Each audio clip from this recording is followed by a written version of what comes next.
I know you think this is the way it is every time, but it's not. So in any event, we're glad to have you. For the information of the committee, the Secretary has 4 hearings in these 2 days, so we have negotiated a hard stop at 12:30. To that end, we'll use the usual array of the way we do things here, and that is, first of all, I will make an opening statement, and then I'll yield to Senator Shaheen, and then we'll turn the floor over to Senator Rubio. Then we'll do a 5-minute round of questions based on arrival time. So with that, Secretary, it's good to see you here again. Though you're not on the Hill often, a lot has changed, obviously, since the last time you testified on the President's International Affairs budget last year.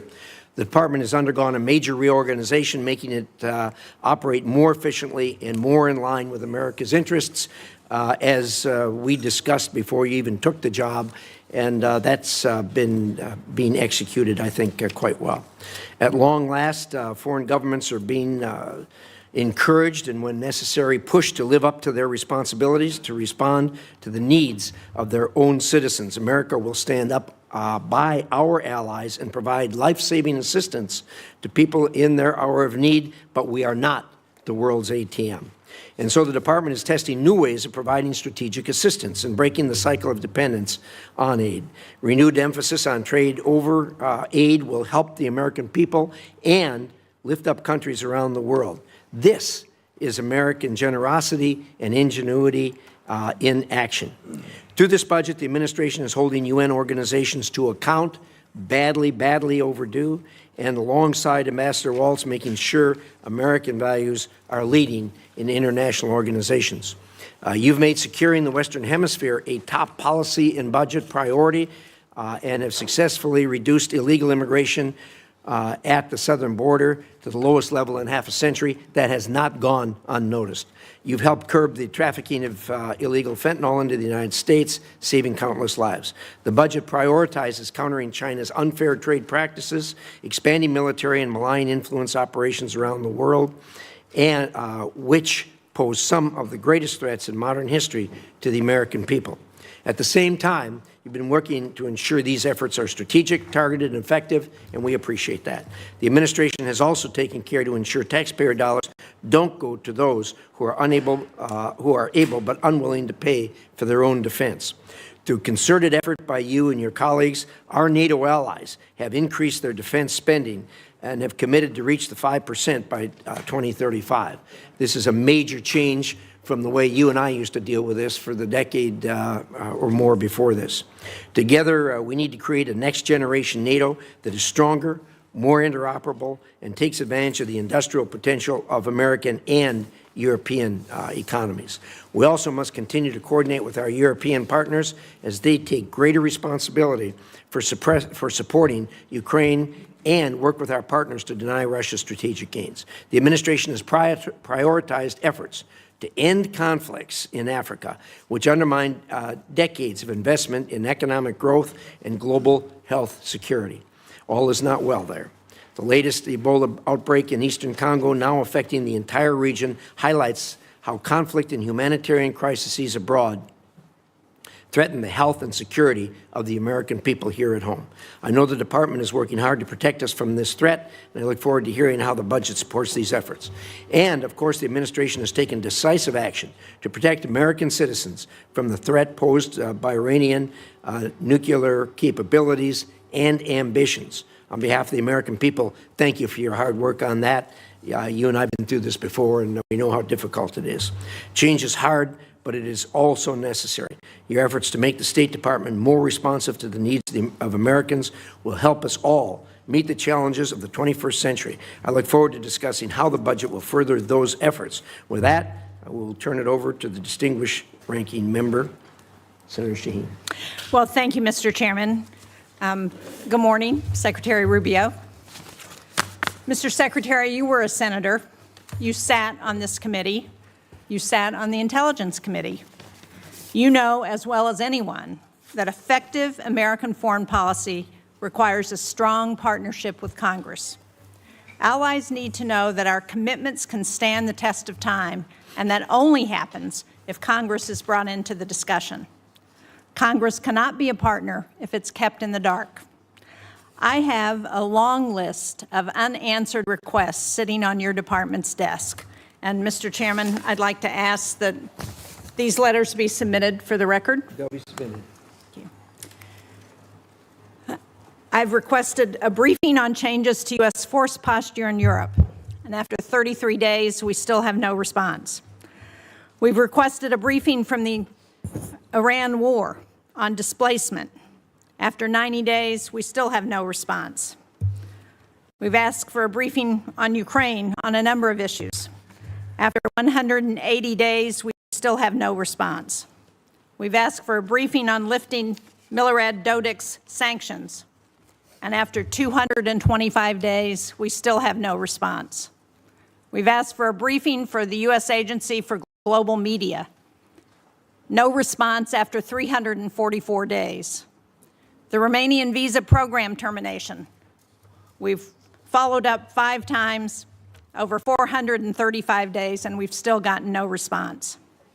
In January, when you were before this committee, I asked if you would report to this committee once an audit system was in place to track Venezuelan oil revenues.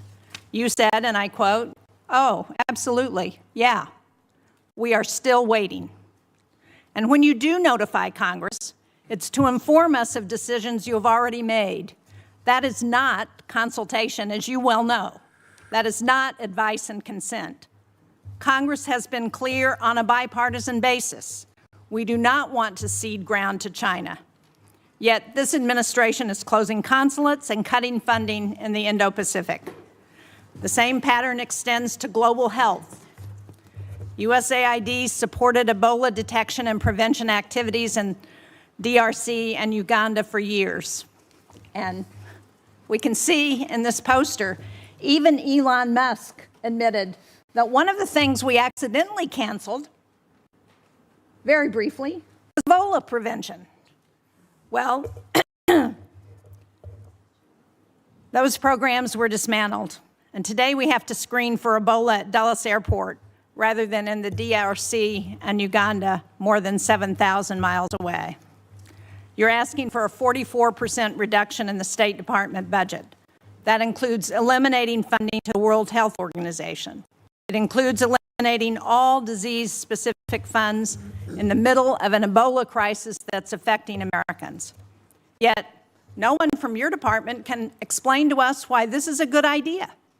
You sent Congress one notification saying you needed $19 billion to close out USAID. Then you sent another saying you needed some of that money to respond to disease outbreaks. Congress has asked for an explanation, and we still have not received one. The same pattern extends to our alliances. I just returned from a bipartisan delegation to the Arctic. We are on the verge of losing the very alliances that we have built for decades because the president manufactured a crisis over Greenland. And nowhere is that clearer than with Russia. In 2017, you wrote, as a senator, that Vladimir Putin will never be a trusted ally or a reliable, constructive partner. But since taking office, you, the president, the vice president, Steve Witkoff, not one of you has been to Ukraine. And yet, your envoys talk to Putin on a regular basis. The president has invited him, given him the red carpet treatment on American soil. But yet, you won't come up here and brief Congress on any of it. And decisions Congress has made on Russia have been systematically undermined. Congress passed support for Ukraine. The administration has slow-walked it. And instead of sanctioning Russia, the administration issued oil licenses that have sent billions to Moscow. Congress has asked what this approach has produced. Russia has conducted 5 times more drone strikes on Ukraine since 2024. More U.S. businesses are being directly targeted than at any point in this conflict.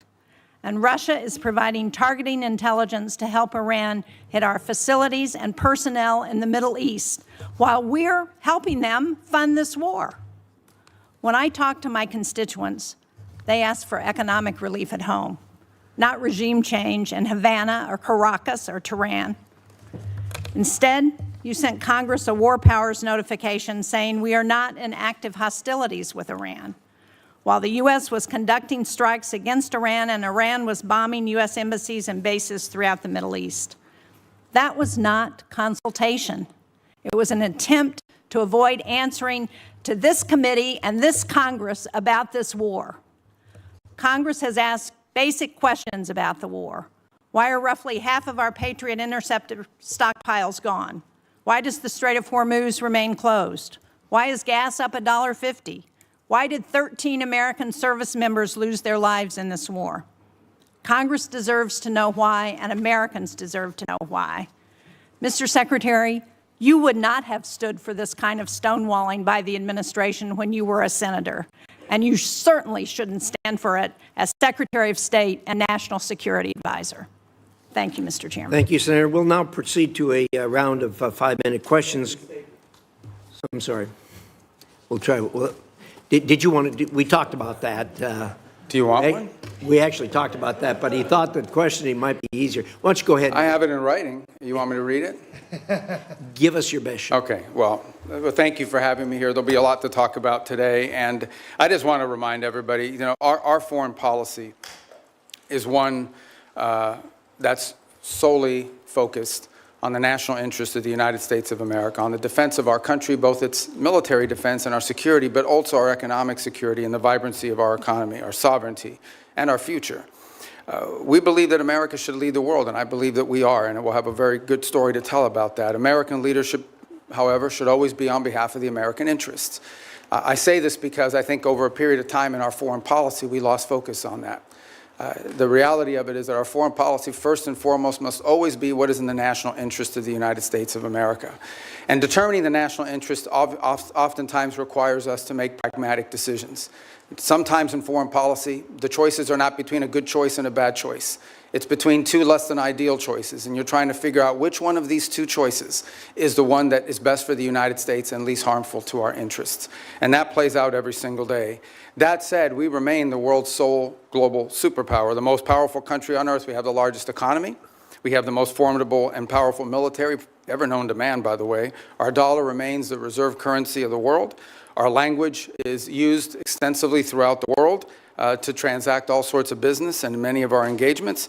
But all of this means very little if that power is not used to protect the people who built it, the people who it is meant to protect. I also remind everybody the United States government is not a charity. We are not here to play social worker. We are here to win. We are here to win on behalf of the American people and on behalf of the national interest, to win for our country, to win for the people of America, to win for the things that are important for our future, and that's what we exist to do. The State Department exists to carry out the foreign policy of the United States, both in diplomacy and in aid, in a way that furthers the national interest and helps the American people. And it's guided every decision that's been made since January of 2025. I'll give you a perfect example in our own Western Hemisphere, an area that this committee and many of its members long argued, as I did, has long been neglected and not been paid attention to. We now have in this hemisphere a coalition of friendly countries, over a dozen, who have aligned to work on not just the issues of security that we all have in common, but also economic prosperity that go hand in hand. It's an amazing story that basically, other than Nicaragua, other than Cuba, obviously other than Venezuela, remains with some challenges, and of course Brazil, although they're in the midst of an election cycle, and to some extent the current government in Colombia as well, at least the president's been problematic. But generally speaking, it is now a region filled with American allies, American-friendly leaders, and an America-friendly direction. Now, obviously, we have to operationalize that into action after 20 years of neglect, in which China and other global powers have intruded in our Western Hemisphere to the detriment not just of American national interest, but to the detriment, in our view, of the people of those countries as well. So these are important achievements, and one that I'm very happy about. I'm also happy about the way we've transformed foreign aid. In any transition, there will be, bumps in the road, but largely speaking, if you think about how those programs that existed in the past were failing us, the old model had to be replaced. And the foreign assistance that remains is being brought under the strategic direction of the State Department. So we're not just providing money, we are also seeking outcomes. It's not just how much money you spend on a program, it's whether you're getting outcomes from it. But it's also being guided with our strategic view in mind. And that means that we are able to provide aid not just all over the world, but specifically targeted at those most in need and those places around the world most important to the national interest of the United States. That will remain our guiding principle. That's been our guiding principle in our reforms. So, I would just, we can get into a lot of these details in our questions. The bottom line is that all this and more is a reflection of this belief that I outlined at the outset, and that is that foreign policy cannot be separated from economic policy, from border policy, from energy policy, from any of these other spheres that are critical to our national interests. A country that cannot build ships or produce medicine or control immigration or access vital resources cannot defend its people, cannot defend its interests, and cannot defend its way of life. So our foreign policy continues to be reoriented around the real foundations of national strength. This budget is yet another step, I believe, in that direction. Obviously, the appropriators here will have a huge say on the outcome of what that budget ultimately looks like, as we don't anticipate that for the first time in modern history, Congress will just take up our budget and pass it. We think it'll go through some substantial reforms along the way, and we look forward to engaging you like we did last year to produce what we think is a very good spending bill at that time. So anyways, I look forward to your questions. At least that's what it says here. I'm not sure if I really look forward to your questions. I look forward to probably half your questions. Thank you. Thank you, Secretary Rubio. We will now do a round of questions, 5-minute questions based on order of attendance. And I'm going to start, and I'm going to say thank you for the work you've done with respect to Iran. We all of us that have worked on this for years know how frustrating that is, how difficult it is to work with this regime who've sponsored terrorism, kidnapping, and killed thousands of Americans for the last 47 years. Thank you for doing something about it. I know you and the President are doing all you can to ensure this comes to a close sooner rather than later. I wonder if you could give us at least a brief update on where we are. Well, first let me remind everybody that while I've not been before this committee since, I believe, February, when we briefed on the Venezuela operation, I have appeared on multiple occasions here, both in my role as National Security Advisor and Secretary of State, in both all Senate briefings multiple times, Gang of 8 briefings, Gang of 16 briefings. So we've talked about this topic with some of you in those settings in the past, or you've heard from us. Let me just lay the predicate here, okay?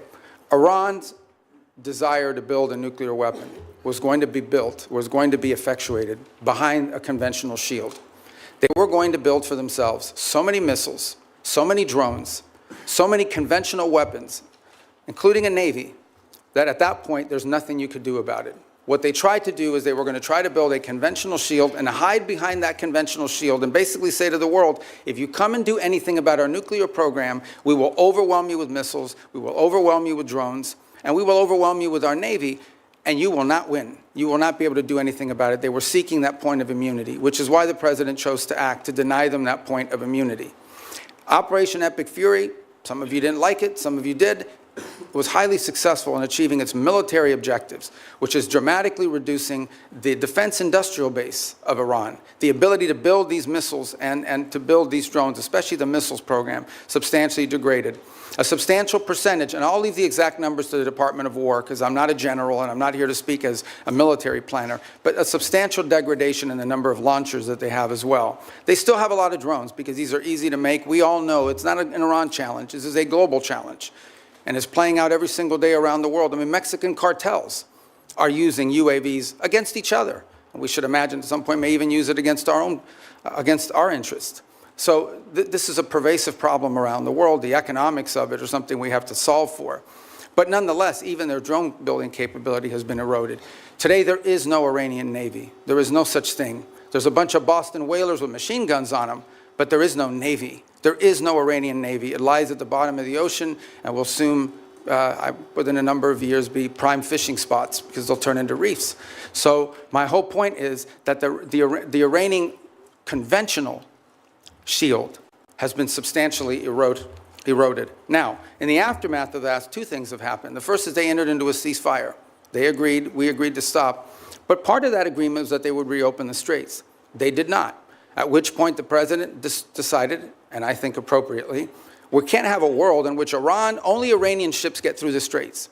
And so if they're going to shut down the straits for everybody, we're going to shut down the straits for them. And we have done that through a very effective blockade and, by the way, through the seizure of sanctioned ships in the Indo-Pacific as well. The cost to Iran every single day, and lost revenue is in the hundreds of millions of dollars that they are losing in lost revenue that they're not generating as a result of that. Now, we are in talks, and I say talks because talks with Iran are not like talks with Switzerland, okay? They're very different. They require the use of intermediaries, unfortunately.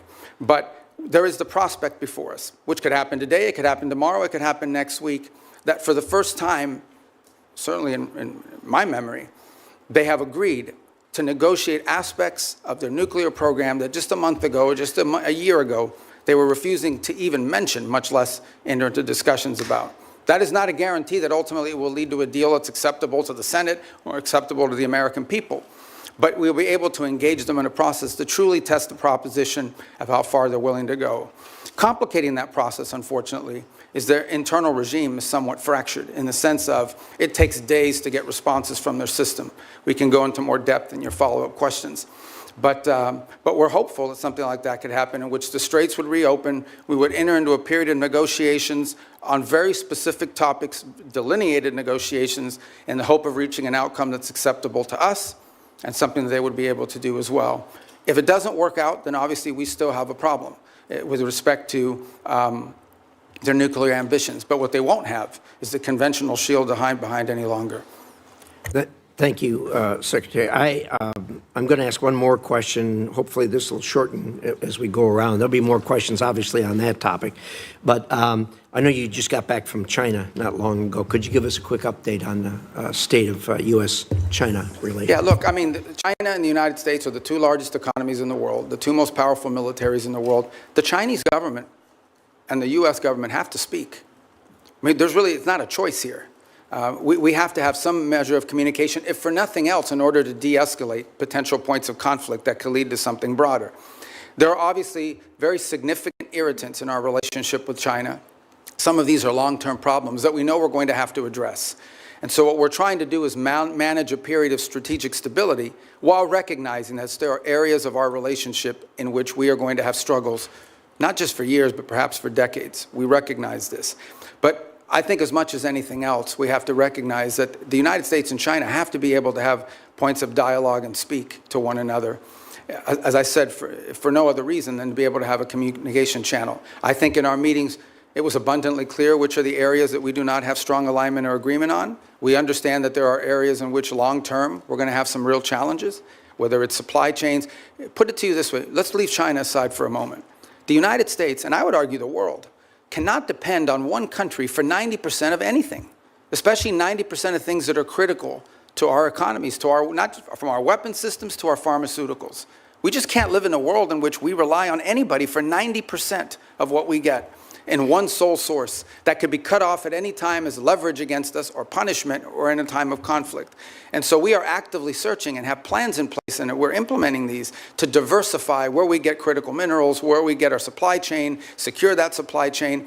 And obviously the Chinese would like to retain their monopoly position in some of these. This is going to be a long-term issue that we're going to have to continue to confront and work on. Work on that continues even while we are engaged in the ability to dialogue and speak to them, because we have to. It's responsible, and we truly have no choice but to be able to do that. It's to their benefit and ours, and I would argue to the benefit of the world that these two countries are able to speak to one another. Thank you, Secretary. And I think your comments about the supply chain and the critical minerals and everything else that's in the bottleneck, these are things that are relatively new to us. They've always been there, but COVID underscored that. And then, of course, the Ukraine war brought it out even more. And appreciate your remarks. I think everybody at this dais knows we are, as a nation, looking at that. With that, Senator Shaheen. Thank you, Mr. Chairman.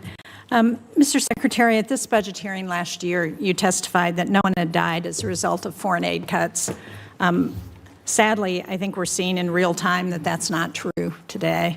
There are more than 1,000 cases, more than 200 Ebola-related deaths. And as we know, one of the entities that is a critical global health tool is GAVE, particularly during a disease outbreak.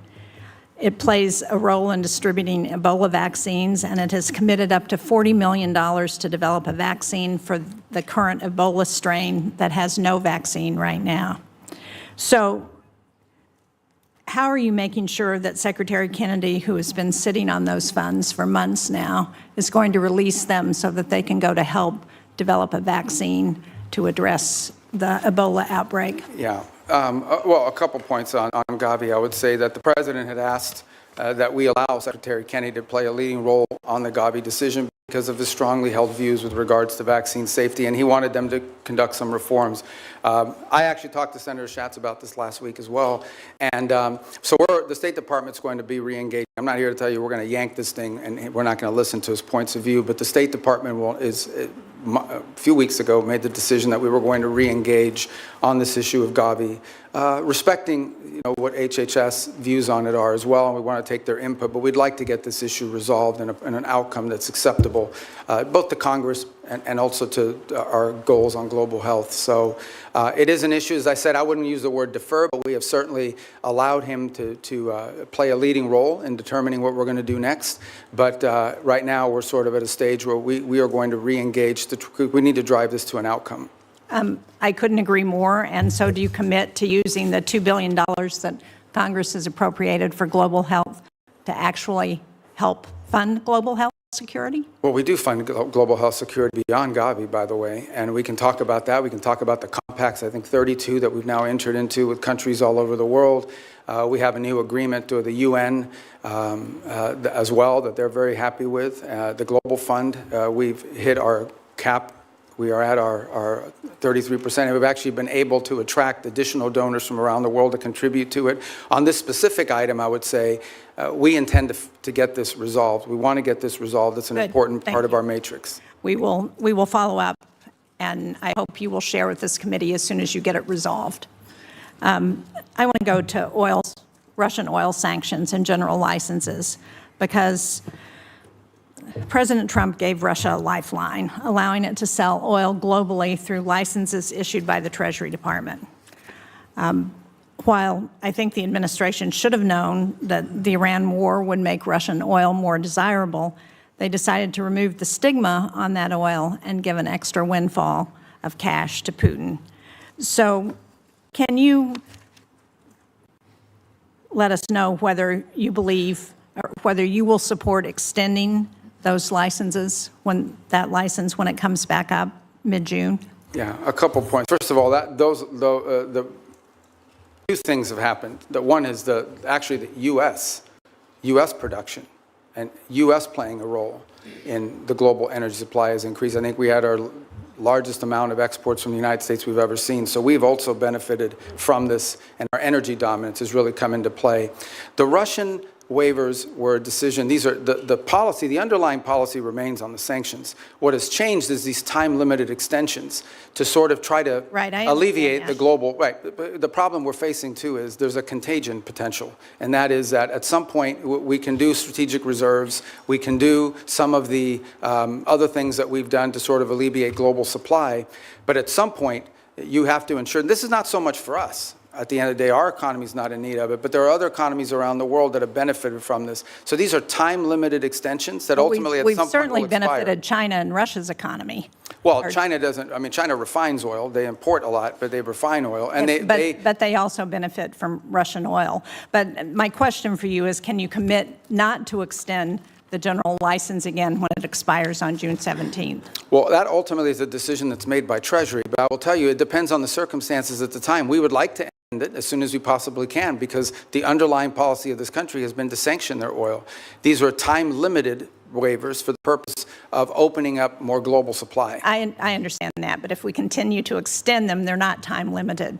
I want to get a final question in on food for peace, because, as you know, the closure of the Strait of Hormuz has deepened the humanitarian needs in food in secure countries such as Sudan, South Sudan.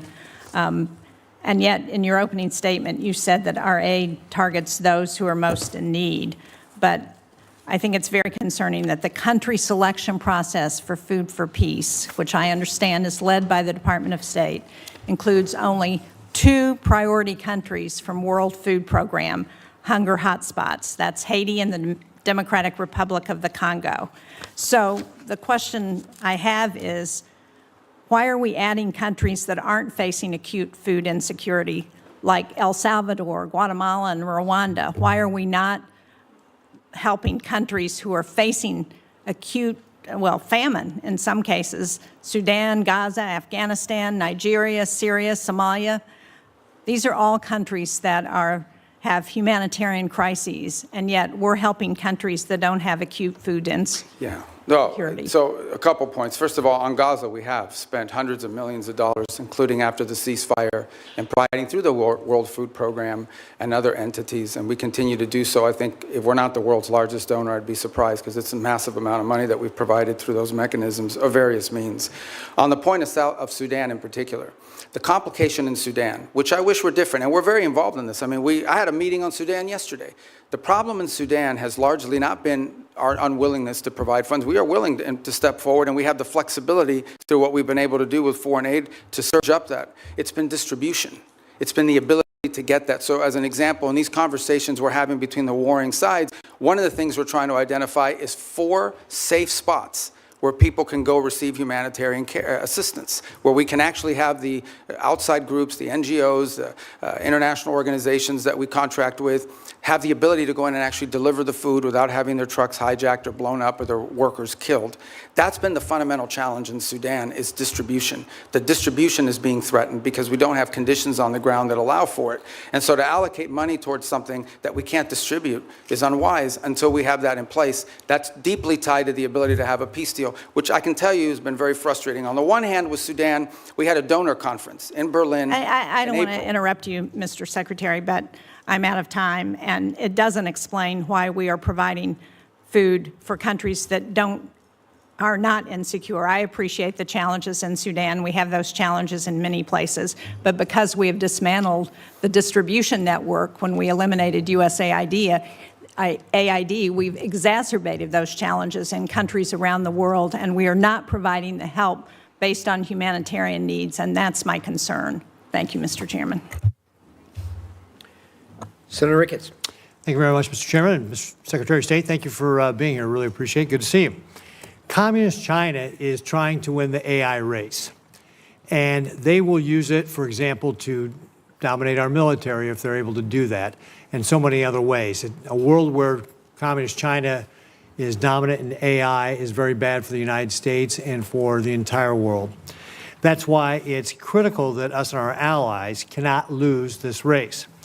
Semiconductor supply chains, particularly semiconductor manufacturing equipment, SMEs, are critical to winning this competition. It's one area that Beijing is spending billions and billions of dollars to be able to produce chips in China, and they've failed to be able to produce those high-end chips so far. President Trump understands this better than anyone because the Trump administration was the first to utilize export controls on SMEs to slow down Communist China's advanced chip-making industry. Since that time, key allies and partners have also imposed controls on SMEs to China.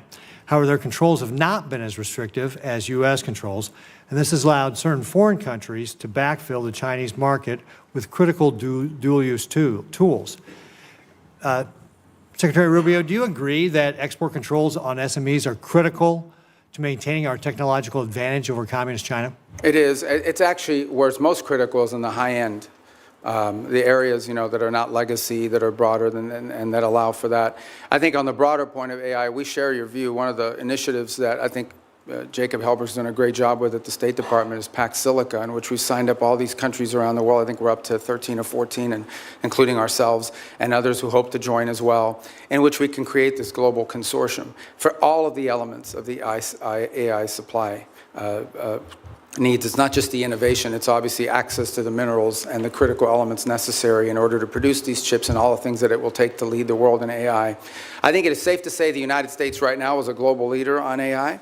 I think it is also wise to say that that lead is not irreversible.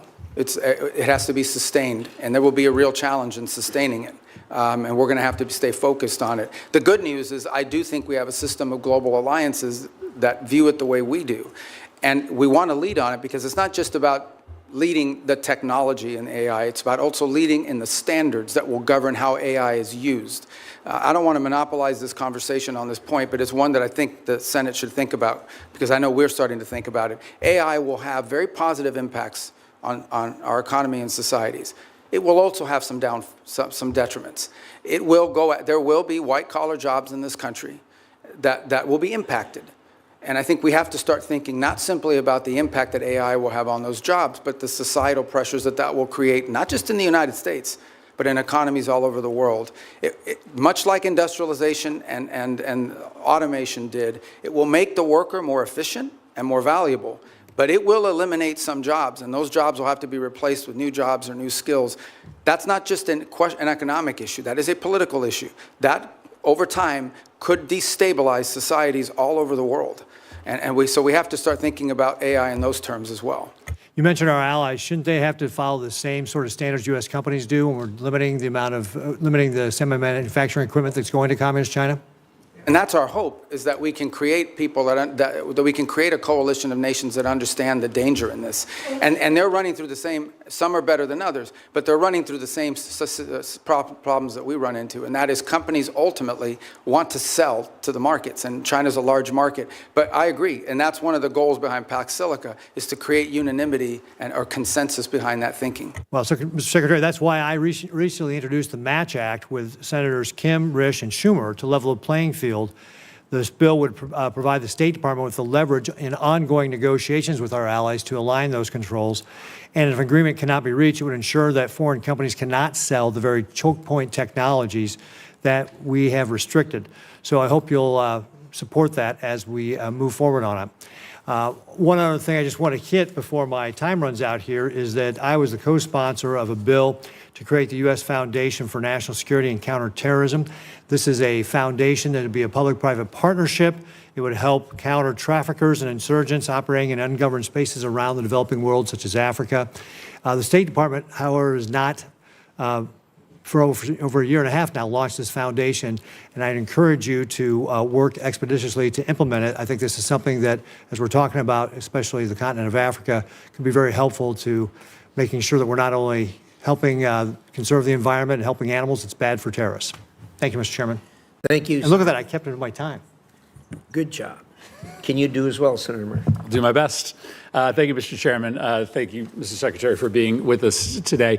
Despite the differences that existed between Republicans and Democrats prior to this administration on how to approach Iran's nuclear program, the theory was basically the same, that we were going to impose significant harm on the Iranian economy in order to force them to the table to negotiate. What is happening now is fundamentally different. This war and the administration's decision to blockade has now held the entire world economy and the U.S. economy hostage to the ability to negotiate an agreement with Iran. This is why the entire country is seized by the question of when there will be an agreement, because apparently until there is an agreement, the Strait of Hormuz remains closed. There is a cost to the Iranian economy, but now there is a devastating cost to the U.S. economy. It has been indecipherable, the information coming from the administration, especially in the past several weeks, as we get signals that a deal is imminent. The president said yesterday he's bored by the negotiations. He doesn't care whether we get a deal. Very briefly for a picture. I think it's really important for us to understand what your bottom lines are, what you're asking for in this negotiation, what commitments you need Iran to make in order for you to release the blockade, and we hope for them to release the blockade as well. So give us a little insight into what your bottom lines are, what is going to get the strait reopened, because this is kind of the only question that matters for American consumers right now. And every day we get wildly different signals from the president as to whether he even is engaged in this question as to whether the strait is going to reopen. Yeah, I think your question gets right to the heart of the matter. So I think it's a good question. Let me first bifurcate two things. The only reason there's a blockade, the only reason why there's a U.S. blockade is because Iran has closed they're firing on commercial ships, and they've mined large segments of Hormuz, international waters. And so the blockade is only against Iranian ships. And it's very simple. The notion is if no one's ships are going to get out, then Iran's ships aren't going to get out either. We can't live in a world in which they get to close the straits and tell everybody, pay us a toll or we'll blow you up, but their ships get to go out unfettered. So that's the reason why there's a blockade. There wouldn't have been a blockade if Iran had agreed to do what they said they would do when the ceasefire kicked in, which is they were going to open the straits. So let me just focus on the straits for a moment. Number one, what they're doing is unlawful and illegal. There isn't a country on earth, other than Iran, and maybe Oman that flirted with it, who's in favor of what Iran is doing in the Straits. The Chinese are against it. The Russians are against it. Everyone is against it. The whole world is against it. So condition number one is they have to reopen the Straits. And reopening the Straits means the following. Ships can sail through international waters the way they can do through other choke points around the world without being fired upon, without paying a toll. That's condition number one. But the strait is closed because of our decision to invade Iran. This is a consequence of our military action. So I guess I'm not interested in litigating that question. We all know why the strait is closed, because you took military action against Iran, and we knew ahead of time that that would be their likely response. The question is, how are we going to get it reopened? Are you going to drive a bargain that is so tough and so hard that the strait remains closed? So how are we going to get it open? The first thing, that is a predicate to anything else happening. The straits have to be reopened. So the way to think about it is this. If Iran wants to be able to move its oil again through the strait, they will have to reopen the straits. If they refuse to do so, then we have other options available to us, but we would prefer to negotiate the opening of this, which means tell us about the negotiations. What do you need from them in order to get the strait reopened? We need the strait reopened tomorrow. Well, what needs to happen is very simple. They need to announce that they will no longer fire on commercial ships that are going through, or threaten to fire on ships, because in many cases, ships just won't move. They won't go, not because they got fired on, but because of the risk of being fired upon. And so they have to announce very clearly, the straits are now open. We're not charging a toll. We will help remove the mines that they put in there, and they will not fire on ships. But the president says they also need to make commitments on their nuclear program. That's what I'm asking. Oh, I see what you're saying. What commitments do they need to make in order for the strait to be reopened? Well, the second thing they have to agree to as part of this is, so in addition to the straits, that's the predicate that opens the door to phase two. Phase two is they have to commit to very specific negotiations on highly enriched, the disposition of the highly enriched uranium that still is buried deep in a mountain somewhere. They have to agree on negotiating severe and long-term limitations and or cancellation of enrichment activity in their country. In the second phase of negotiations. Well, obviously, these are highly technical matters, so I don't think you could work those out in 5 days. That would require a team of experts to meet over a 30, 60, 90-day period and work out the details. But they have to commit to their willingness to do that. For example, they have to commit to say, we will dispose of the enriched uranium, and the question now is, what are the mechanisms by which we do so? That can be negotiated. Final question. In order to get to that second phase, are you willing to release sanctions or release frozen money that the United States is withholding from Iran? Right now, everything that's been discussed with them is that any sanctions relief, now remember, sanctions come, there's international sanctions, there's congressional sanctions, there's executive sanctions, so some we can release and some we cannot. But any sanctions relief is condition-based, which means it has to be in return for the reason why those sanctions were put in place in the first place, which is their nuclear program. So yeah, look, Iran is being sanctioned because they enrich uranium. Iran is being sanctioned because they've highly enriched uranium. Iran is being sanctioned because of their nuclear activities. If they agree to give up those things, there will be sanctions relief associated with their commitment and compliance with those agreements. You will not give sanctions relief just in exchange for reopening the strait? No, that's not been discussed. That's not been offered. Senator Hagerty. Thank you, Mr. Chairman.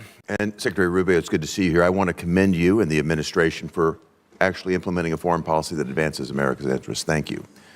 If we could, I'd like to start with the Philippines, an area that we know very well. It's a geographic center of the Indo-Pacific region. It's an area that is along critical sea lanes where a tremendous amount of world trade and energy commerce actually move. A strong alliance with the Philippines clearly is in U.S. national security interest. It leads and supports our freedom of navigation. It also helps us deliver regional stability along the South China Sea, a very critical area, particularly in the face of a very aggressive posture that the Chinese have adopted. I want to recognize my colleague, Senator Kaine, who's worked with me to put in place the Philippines Enhanced Resilience Act. That's $500 million of FMF grants.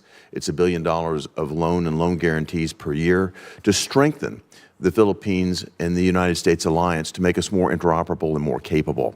Mr. Secretary, I'd just like to get your comments, your vision on the role of the Philippines in the United States alliance? It's actually, I spoke to President Marcos on Sunday, and have had multiple engagements with them at a personal level. We've had visits. A couple good points here. The first is we've actually entered into agreement with them in which I believe it's an old U.S. military facility inside the Philippines that will now serve as sort of I think it's a 4,000 acre.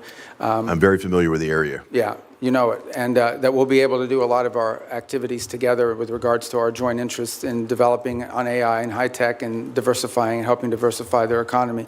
The second is to continue with our defense commitments that we've made to them and the ability to interoperate joint exercises, which we've done now multiple times over the last year.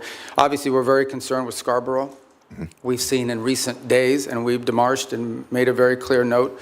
This issue came up during the first meeting with the Chinese. It's come up in every engagement I've had with the Chinese, and it's come up again now very recently through diplomatic channels, and that is we're very concerned about recent activity once again near Scarborough and the buildup of infrastructure that appears to be exerting, territorial claims that we have long argued are not valid. This is one of those irritants in the long term that I think we'll continue to have to manage. But I view the Philippines as a critical partner, and I think over the last, I would say, couple of years, our relationship with them, particularly under their new administration, has dramatically improved our ability to work with the Philippines jointly on a number of topics of interest.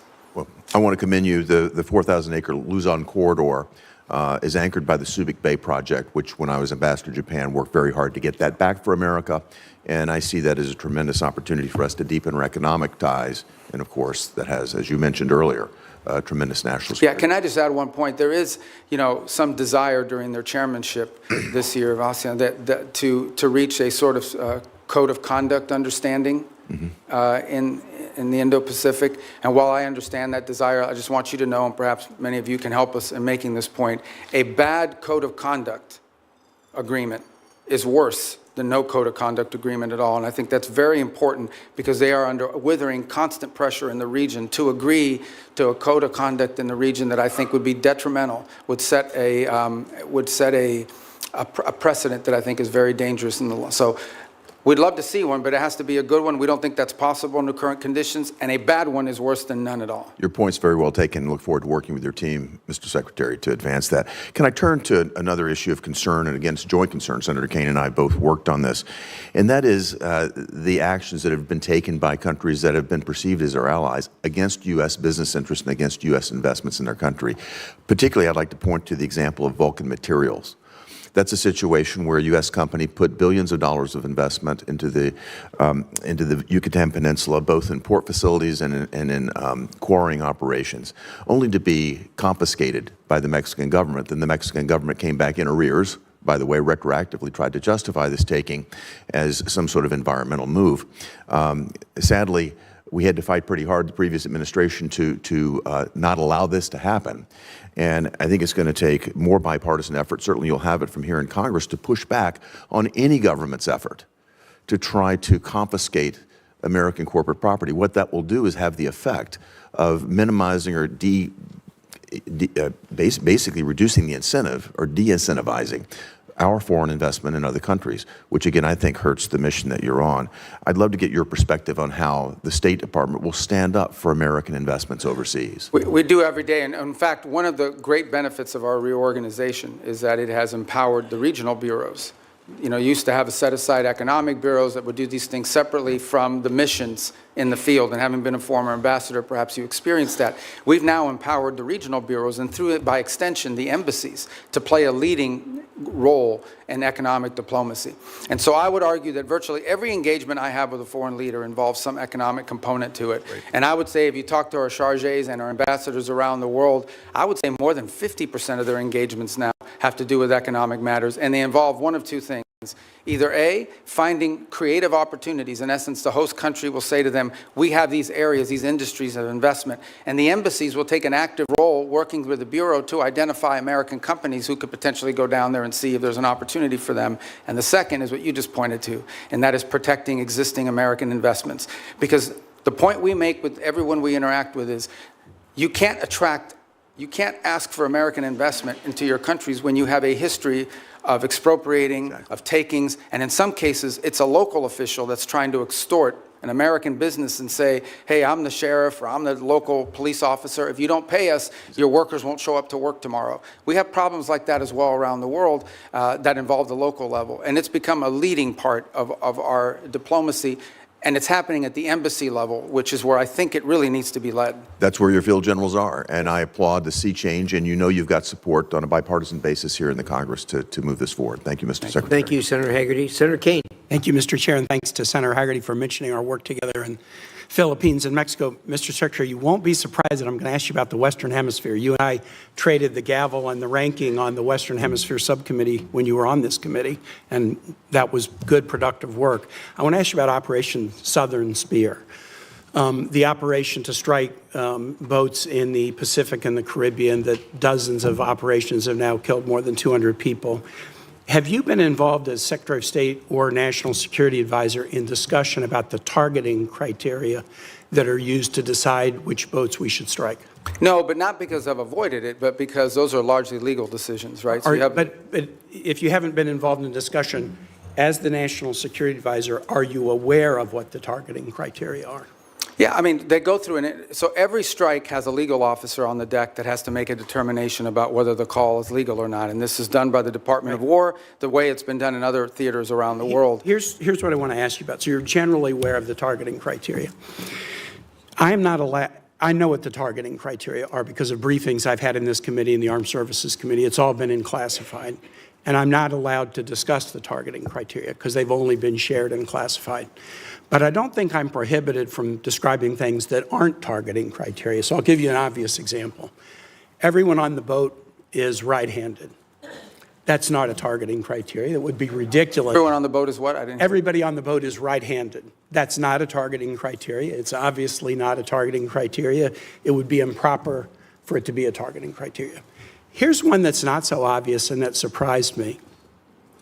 There's evidence of narcotics on the boat. That is not a targeting criteria. I have been briefed on Southern Spear since the first operation on September 2 and most recently within the last couple of weeks, and I've asked again and again, have the targeting criteria changed? No, they have not.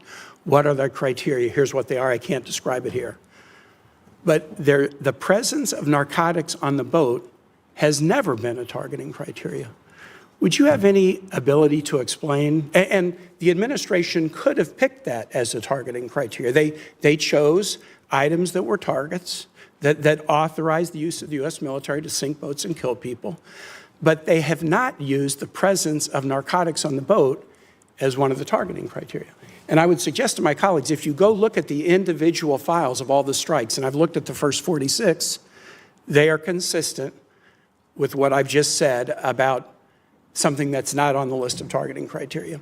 Why would the administration not include the presence of narcotics on the boat as a targeting criteria in Operation Southern Spear? As you just outlined, I can't discuss the specifics of the targeting criteria, but I can tell you the one thing that is obvious is that the targeting criteria is not single source. In essence, there are multiple checks. There are three elements to the targeting criteria. Right, and all of it informed and infused by intelligence collection. In essence, they have to have true links. I can tell you they do walk away from strikes. There are multiple times that I've been aware. I'm not aware of every strike because it's not reported on a regular basis, it's delegated. Yeah. But there have been strikes that they've walked away from because it doesn't meet the criteria or because there's doubts. I'm not saying that the strikes that I've reviewed don't meet the targeting criteria, but I'm saying how odd it is, especially since the administration always announced this is against narco traffickers. We've attacked narco traffickers. How odd it is that the presence of narcotics on a boat is not one of the targeting criteria. And I would encourage my colleagues, get the same briefing I've gotten, take a look at the strike files. You'll be as surprised as I am. Here's the second question. Again, in your dual role, Secretary of State, National Security Advisor. The administration's Operation Southern Spear, we could agree with it or not, but the administration presented a legal opinion from the DOJ that we could review. Absolute resolve, the effort against Maduro. The administration presented a legal rationale that we could review. Now, we could review both in classified. They've not been made public. We're 92 days into a war against Iran, and the administration will not let Congress look at the OLC legal opinion justifying the war.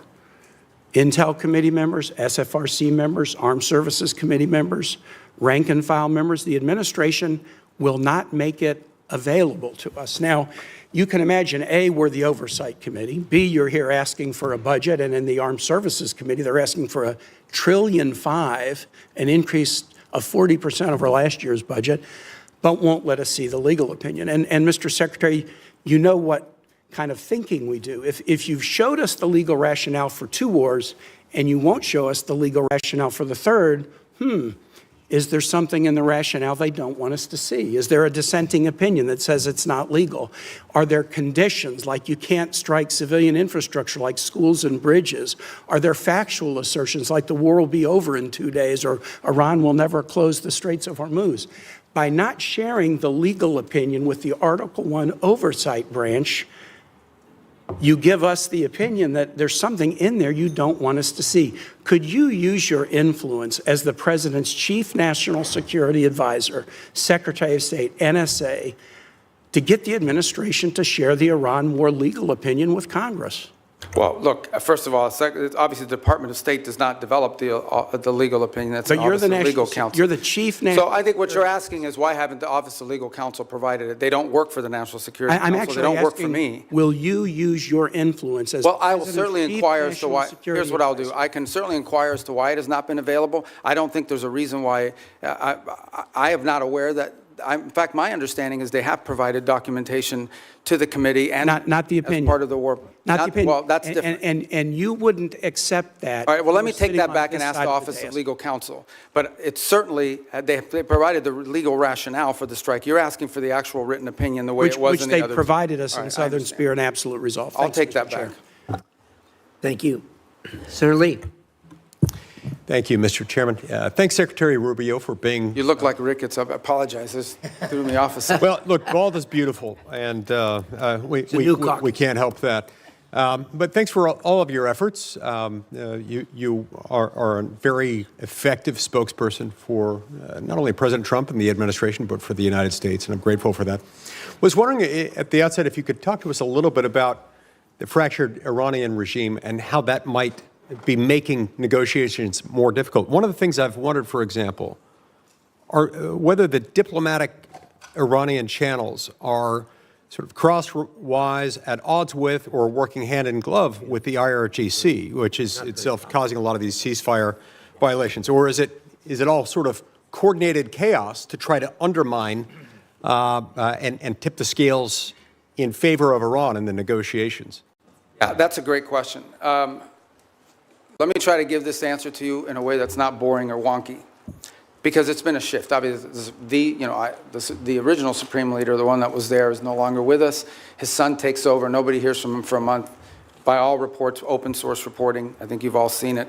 He was severely injured in the same strike, and so forth. Are you confident he's still alive, by the way?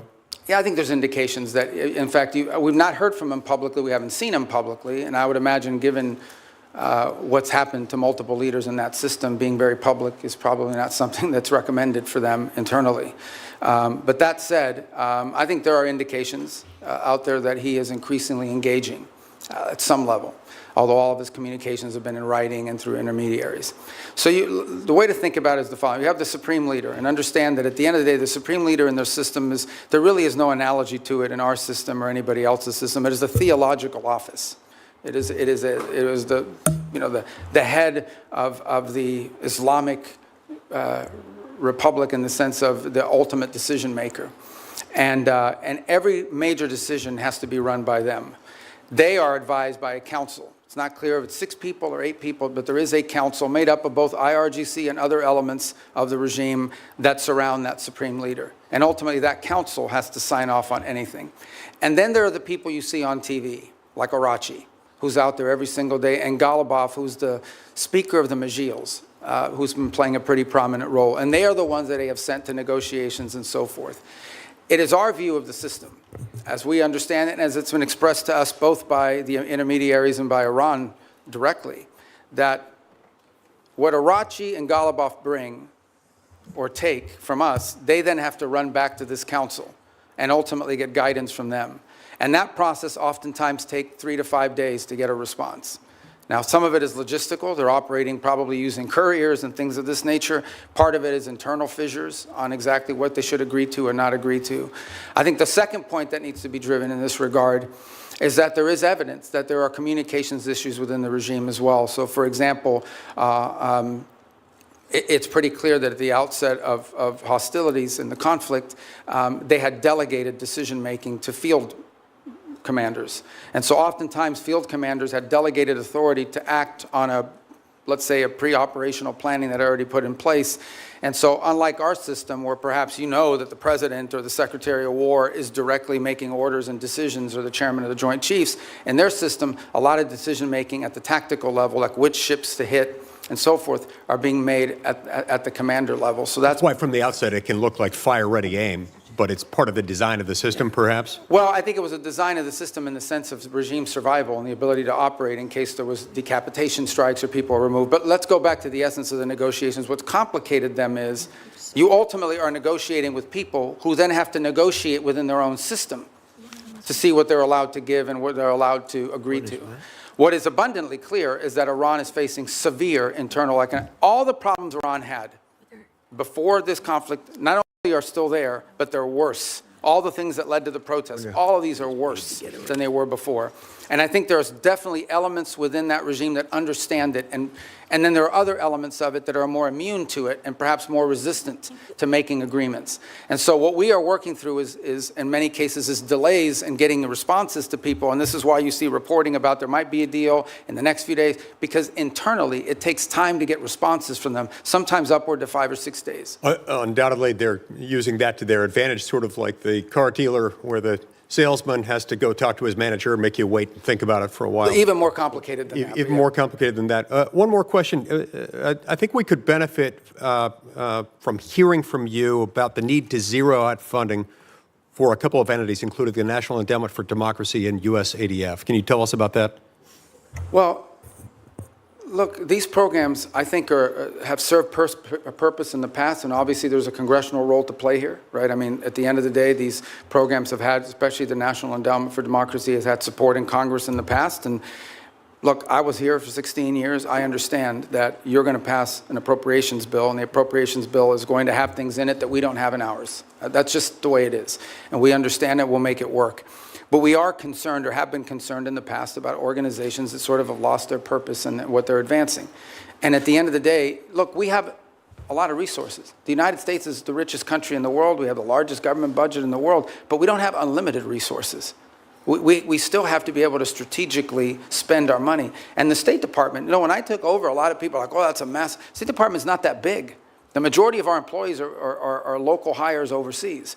We have, you know, foreign service officers, career civil servants, but compared to some of these other agencies that are out there, we're not that large, and yet we have a global footprint. We're really, other than the department, I would say beyond the Department of War, we're the only ones that are present almost everywhere on the planet. So we have limited resources, and we have to be able to allocate those resources in ways that are driven by the core mission of advancing our national security. And oftentimes that will mean that things we have paid for in the past, we can't continue to fund. Because there are other things. It might be good, but there might be something else that's more important and even better. Other cases, we may still spend money on a purpose, but we want to be driven not just by, we don't want to be judged just by how much money we're spending on something. We also want outcomes for it. We want to show outcomes. That's been the goal behind these MOUs, these compacts with the 32 countries that we've entered into in a week plan, is we're not just trying to solve the disease problem this year. We're trying to build the local capacity so that 5 years from now, they won't need aid anymore because their local systems can handle it. Saying 5 years, some countries may take 10 years. But nonetheless, that's the goal, and it's been very well received. Thank you. Thank you, Senator Lee. Senator Merkley. Thank you, Mr. Chairman, and Mr. Secretary. Good to see you. As Senator Shaheen noted, you've expressed that no one died as a result of the sudden shutdown of AID. And I did ask you last time you were here about that, and I won't repeat all that, but I want to note that the folks who study this at the schools of public health, the Harvard Chen School, the Boston University School of Public Health, estimate that over 500,000 children have died from that sudden shutdown. I want to kind of put a note on that. If you were to walk across this country, you'd see one dead child equivalent every roughly 30 feet. That's the level of carnage. I know you disagree with that, but many experts who are in this field, that is their estimate. And I hope you'll ponder that as we strive to rebuild our programs related to malaria, tuberculosis, AIDS, HIV, nutrition, and certainly infectious diseases like Ebola. I wanted to turn, though, to Taiwan. It's an area that you and I worked on quite a bit together when you were here, including the Taiwan Relations Reinforcement Act and the Transnational Repression Policy Act, the Hong Kong Economic and Trade Office Certification Act. And I'm very concerned about the President's comments on his recent trip. He noted that arms sales to Taiwan are a, quote, very good negotiating chip. And when he was asked about how much he talked about arms sales with China, he said, we discussed arms sales, quote, in great detail. The 6 assurances included that arms sales to Taiwan would never be a negotiating chip. My concern is that the President now has kind of accentuated the arms sales by not approving, not putting the stamp of approval and completing the arms sale that Congress has already funded. That this sets a stage for China to very much proceed to pursue more aggressively their effort to incorporate Taiwan into the broader framework of China, including extinguishing Taiwan's democracy. So I'd just like to hear your thoughts. Hopefully there's a path here that will re-accentuate our support for Taiwan's democracy. Thank you. That's an important question. So let me first say on Taiwan, and I think I made this point myself, either on the trip in China or thereafter when we returned. There's been no change to U.S. policy towards Taiwan. I think there's, obviously the Chinese side would like to see a change in the verbiage, but no change has been made in that regard. The second point I would make is, I believe in December, I know in December of this year, we did approve in arms sales, I think $11 billion. I think it's the single largest arms sale ever. It was a huge sale to Taiwan. This was just last December. I think it's more than the totality of the 4 years under the Biden administration. And I would recall that there were a 6-year period of time under the Obama administration where there were no sales to Taiwan. There is a second pending sale, which I think is the one you're referring to. It's the $14 billion one, and that remains under review. And but we just did one in December. So I don't think it's, and I'm not saying you're saying this, but I don't think it's fair to say that the U.S. is not providing it. We just had a massive arms sales, and it was so big and so noticeable that the Chinese became very aggressive about it in some of the incursions they undertook as a result of it. And as I said, it was more in one sale than we did in the entirety of the Biden administration, if I'm correct, and I think I am on that point. So, but the most important thing to understand is we want to see the status quo preserved as is at this moment. That's our policy. That's what we've said. That's what we continue to say. It's a very, as you know, a very delicate relationship to balance, but our policy on Taiwan is not changing and did not change on this trip. Another issue that you and I worked on was the Uyghur Forced Labor Prevention Act, and it's really been the most effective strategy for saying that products produced by slave labor will not be admitted into the United States. And we've turned down a lot of products from China, but then they're transshipped, often just into Canada. It would be a far more effective policy if Mexico, Canada, and Europe were to join us. Is that an objective you can pursue in your role? It is, and as you said, it's an enforcement challenge. I think the initial enforcement was easier because it was more straightforward. I think the transshipment issue makes it harder because it requires more paperwork, more due diligence, and frankly, in many cases, some of it is obscured. But I want to make this point. There's clearly a humanitarian aspect to it. There's clearly a humane aspect to forced labor, which is horrifying. Separate but related, there's an economic aspect to it. It is also, unfair competition for our companies to have to compete against someone who has free labor, basically compelled and forced labor. So we've made the argument on two fronts. Not just is this immoral, but it is and horrific, but it's also an enormous economic disadvantage, not just for us, but for companies all over the world. As you can imagine, depending on the country, some are more willing to lean in on these issues than others. I think just yesterday, last week, the foreign minister of China was visiting Canada, and where they sort of announced, or at least put out the prospect of how Canada can export more to China next year. You know, that was the carrot. What we don't know in those, and I'm not blaming Canada, I'm just saying in general, they do this all over the world. There's a stick associated with it. And I would imagine that China's putting, I know that they put tremendous amount of pressures on countries around the world not to comply with restrictions like the ones we put. I agree. If we got Canada and Mexico to agree, given our current trade arrangements, it would make it far more effective. To date, we have not been successful at convincing them that they should do that because, among other things, I think they fear retribution. But we certainly will continue to raise it because we think it harms them. Senator Barrasso. Thanks, Mr. Chairman. Mr. Secretary, great to see you again. You opened by talking about American leadership and American interests. And later this month, the G7 is going to be meeting in France, and then next month, NATO meeting in Turkey. Just overview, what are the priorities you're going to go into those meetings with? G7?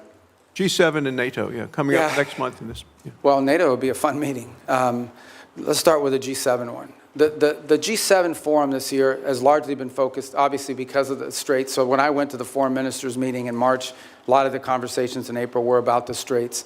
And the one point we've made is, and what's interesting is a lot of the countries involved there, even though it's not a military forum per se, the UK and France are members of it, they've put together this initiative, which they say they will send minesweepers and escort ships, but they will do so once hostilities is ended. It's kind of a catch-22. On the one hand, I mean, why do you need naval escorts if no one's shooting at the ships? That said, I don't diminish the utility of it because I would imagine the first few ships to go through are going to like to be escorted. So I think that's going to be a key feature of that conversation. I think there's a shared interest in all these countries on rare earth minerals and supply chains generally. I think there is a growing global consensus. And we had a great, maybe a few of you had attended part of it, we had a great ministerial here earlier this year on rare earths and supply chains that brought in dozens of countries, and all the G7 countries were represented at it. And so I think that's going to be a feature here is how do we diversify the global supply chain on anything from rare earths to pharmaceuticals? There's growing consensus, so I think that point will be quite dominant. And then given the makeup of who's in the G7, the Russia-Ukraine conflict will always come up because obviously it directly impacts, you know, at least 3 or 4 of those members who are on the continent. So we will also, and I don't recall exactly who the French have invited, but in addition to the G7, they'll always invite 2 or 3 other countries to attend. I believe Ukraine has been invited, if I'm not mistaken. There's usually a couple other countries that they'll invite that are not members of G7. But I think those issues will dominate depending on where we are with the Straits, and then clearly the critical minerals and supply chains has been a key focus of G7 actions. The last point is, I think there's been an interest and I think Canada deserves credit for this. The Canadians have really taken a lead, and we've been very supportive of this, in highlighting places like Haiti. And as a result of these G7 meetings, we've actually had a number of countries in the G7, including Japan, step up and contribute to the effort there. And the reason I mentioned NATO, there's an article in The Hill, and Mr. Chairman, I ask unanimous consent that we put this in the record. It says Sweden is now America's most valuable tech ally. You're talking about working together with other countries. It goes on to say, this was just last week, Sweden joined NATO. They've now signed the bilateral defense cooperation agreement. They said in March, Sweden became the first European Union member state to sign the Pax Silica Declaration, Washington's flagship initiative to secure global AI and semiconductor supply chains, and now the technology prosperity deal. I want to know how you've accomplished so much, and is this a model for U.S. relationships going forward with NATO? Yeah, the interesting thing about Sweden is because they, and Finland to the equal extent, is because they were not members of NATO for many, many years, they had a self-sufficiency in their defenses. And so now that they've joined, they've actually added to the equation. I'm not here to beat up on any specific country, but generally speaking, the countries you added to NATO were countries that needed from NATO. Sweden and Finland have actually contributed because they brought their own defense industry, their own advanced technologies. So they've been a great partner. They've been an extraordinary partner. We were just there because we had the NATO foreign ministers meeting in Sweden, and it was phenomenal. And I think that Sweden is a great ally and a country that we're continuing to find a lot of synergy and cooperation with, especially on the field of technology, but also on defense. I mean, they have their own defense industrial base, which is an impressive defense industrial base. I wish every country in NATO had what they have, but I understand why Sweden has it. in number of travels that a number of members have done in bipartisan ways, we found out as we go around Europe that most countries will say they've been too dependent on the United States for military, too dependent on Russia for energy, and too dependent on China for materials. This administration has really made these nations step up to do what they need to do in terms of putting the money forward in defense. So I want to know what the next concrete steps we can do in terms of making some of the pledges of moving from 2% to 5%, making sure that they deploy the military capabilities. Yeah, well, I mean, look, some countries are on track to do that, others are not. Let me just speak about it in general terms. There's a real challenge. On the one hand, they've made these pledges that they're going to increase their defense spending and their defense capability. It actually has to be on defense. That's the first thing. You can't say that pensions for former soldiers and sailors is part of your 5% or your 3.5. I mean, that can't happen. But the bigger challenge that much of Europe faces, many countries in NATO faces, their economies are not growing, and in order to spend more money on defense, they're going to either have to raise taxes or cut social programs. And part of the reality of NATO, whether we like to hear it or not, is that many of the countries in Europe were able to build these very robust social safety nets because they didn't have to spend it on defense because NATO and the United States were providing it for it. So they're going to have to deal with that reality. The second point is, and this is not an anti-NATO statement, but it is the reality. The United States has global obligations. At the same time as I'm in NATO, I have to speak to the Indo-Pacific countries who are also worried about what's our force posture they're going to be. We obviously are involved in the Middle East. We have counterterrorism issues with regards to Africa. We have growing mill-to-mill cooperation in our own Western Hemisphere, especially taking on these transnational terrorist organizations and the like. So we don't have like unlimited military resources, even though we have a very large budget. They're not unlimited. And so we have to be able to allocate our resources and our personnel in ways that make sense, and it's come at the expense of something. And so I think that's the reality that we have shared with our NATO partners from the very beginning of this administration and have been consulting every step along the way. But these countries will have to step up. They, at a minimum, have to be able to conventionally defend their own sovereign national territory for the most part. Thank you, Mr. Chairman. Senator Van Hollen, you're next. Chairman, and welcome, Mr. Secretary. This is your first public hearing since President Trump and Israeli Prime Minister Netanyahu launched an illegal war against Iran. Netanyahu said he's been waiting 40 years to do this. Turns out he finally found a president who was both stupid and reckless enough to join him. The war has killed 14 American service members, wounded hundreds more, and killed thousands of civilians. It's driving up the price of gas, food, and much more. Trump obviously doesn't care. He called high gas prices peanuts and said, "I don't think about Americans' financial situation." That's from the President of the United States. And all for what? The President told us 91 days ago that we had, quote, won the war in Iran. Last year, he told the country, Iran's key enrichment facilities have been completely and totally obliterated. Was that false? Let's face it, Mr. Secretary, the Trump foreign policy has become a dumpster fire. This is the same president who's more interested in flattering Vladimir Putin than in protecting Ukrainian sovereignty. The president who lifted restrictions on the transfer of sophisticated U.S. chips to China, but came back from his trip there with nothing but ballroom envy. He tweeted about that the other day. This is the president who brought on Elon Musk to take a chainsaw to AID, which has enabled the current Ebola outbreak in the DRC. We've also witnessed corrupt crypto deals with the UAE royal family that have enriched the Trump family at the expense of our national security. We've seen an administration engage in extrajudicial killings in the Caribbean, hijack Venezuelan oil, threaten to invade Greenland, and weaken the NATO alliance. Here at home, a Reagan-appointed judge said that you and former Secretary Noem abused your powers when you locked up and still seek to deport students for protesting the destruction of Gaza. The Reagan-appointed judge said you did that, quote, primarily on account of their First Amendment-protected political speech. Speaking of Gaza, the so-called Board of Peace seems to have run around. Meanwhile, while Senator Rubio once proclaimed that the U.S. must, quote, work to ensure that refugees who flee war, torture, and persecution are provided safe environments to live and thrive in. Now, as Secretary of State in this administration, You have capped refugees at a record low of 17,500, and white South Africans, Afrikaners, have comprised roughly 99% of those slots, Mr. Secretary. A race-based refugee system. At the same time, the president's preventing Cuban political refugees from entering the United States, even as you've imposed a near oil blockade on that repressive regime. The stated goal is to change the government there, but the only real change is humanitarian crisis inflicted on millions of people, not members of the regime. And in that regard, Mr. Secretary, I have a question for you regarding the designation of Cuba as a state sponsor of terrorism. On the very first week, at least, of this administration, the administration reinstated that.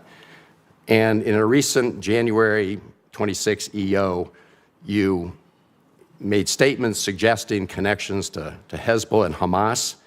The previous administration did a thorough review with the intelligence community and concluded that there was no evidence that Cuba was engaged in ongoing state sponsor of terrorism. Did you find new evidence to support that conclusion? Well, first of all, let me just say that's your question, but you made this long statement of which I disagree with most of it. We won't have time to address every point that you made. So let's stick to Cuba specific, because that's the question that you asked. Cuba has sponsored terrorism, and it's been supported groups. For example, virtually every left-wing, radical, violent terrorist group in the Western Hemisphere has at some point relied on support from Cuba. The ELN, the FARC dissidents, including them, have been involved there. We also know, for example, that Cuba continues to host a pretty substantial collection intelligence sites on behalf of the Chinese and the Russians. But you look at the region, you look at all of these leftist Marxist terrorist organizations, all of them, in many cases, got their seed money from the Cubans. Mr. Secretary, if I can move on. I noticed you did not answer my question, because my question specifically related to whether there was new evidence to support that conclusion. I can just tell you— Why would I need new evidence? Because you're claiming that they're a state sponsor of terrorism, suggesting they're ongoingly involved in that. My final question to you, Mr. Secretary, relates to the Al-Aqsa Mosque complex. There have been reports that the United States is working with Israel to take away the Kingdom of Jordan's custodianship over the Al-Aqsa Mosque complex in East Jerusalem. Can you confirm today that there's no truth? I'm not even aware of those reports. There are reports, so I was hoping you could confirm. Is that like a media report, or? There have been several media reports. Yes. Well, you know the media is always accurate. No, they're not, and that's why I'm getting— Yeah, no, I've never even heard that. That's the first time I even hear anybody discuss that. All right, well, I'm glad to hear that, Mr. Secretary. But we have a great relationship with Jordan, you know, and we're very helpful. I've just never heard that before. You should— I don't know what article you're referring to. Just give it to me. I'll look at it. I'm happy to. Is it a credible website? I'm glad to hear you say, Mr. Secretary, there's no truth to it. I've never heard that discussed by Thank you. anybody. Thank you much. Senator Paul, you're up next. Oops, I'm sorry. Senator Daines was here earlier. I apologize, Senator. Right. Senator Daines. Chairman, thank you. Ranking Member Shaheen, good to see you as well. One of the underreported successes for your diplomacy and this administration is what's happened in terms of the peace agreement, a landmark agreement between Armenia and Azerbaijan. I know, Mr. Secretary, you just were in the region most recently.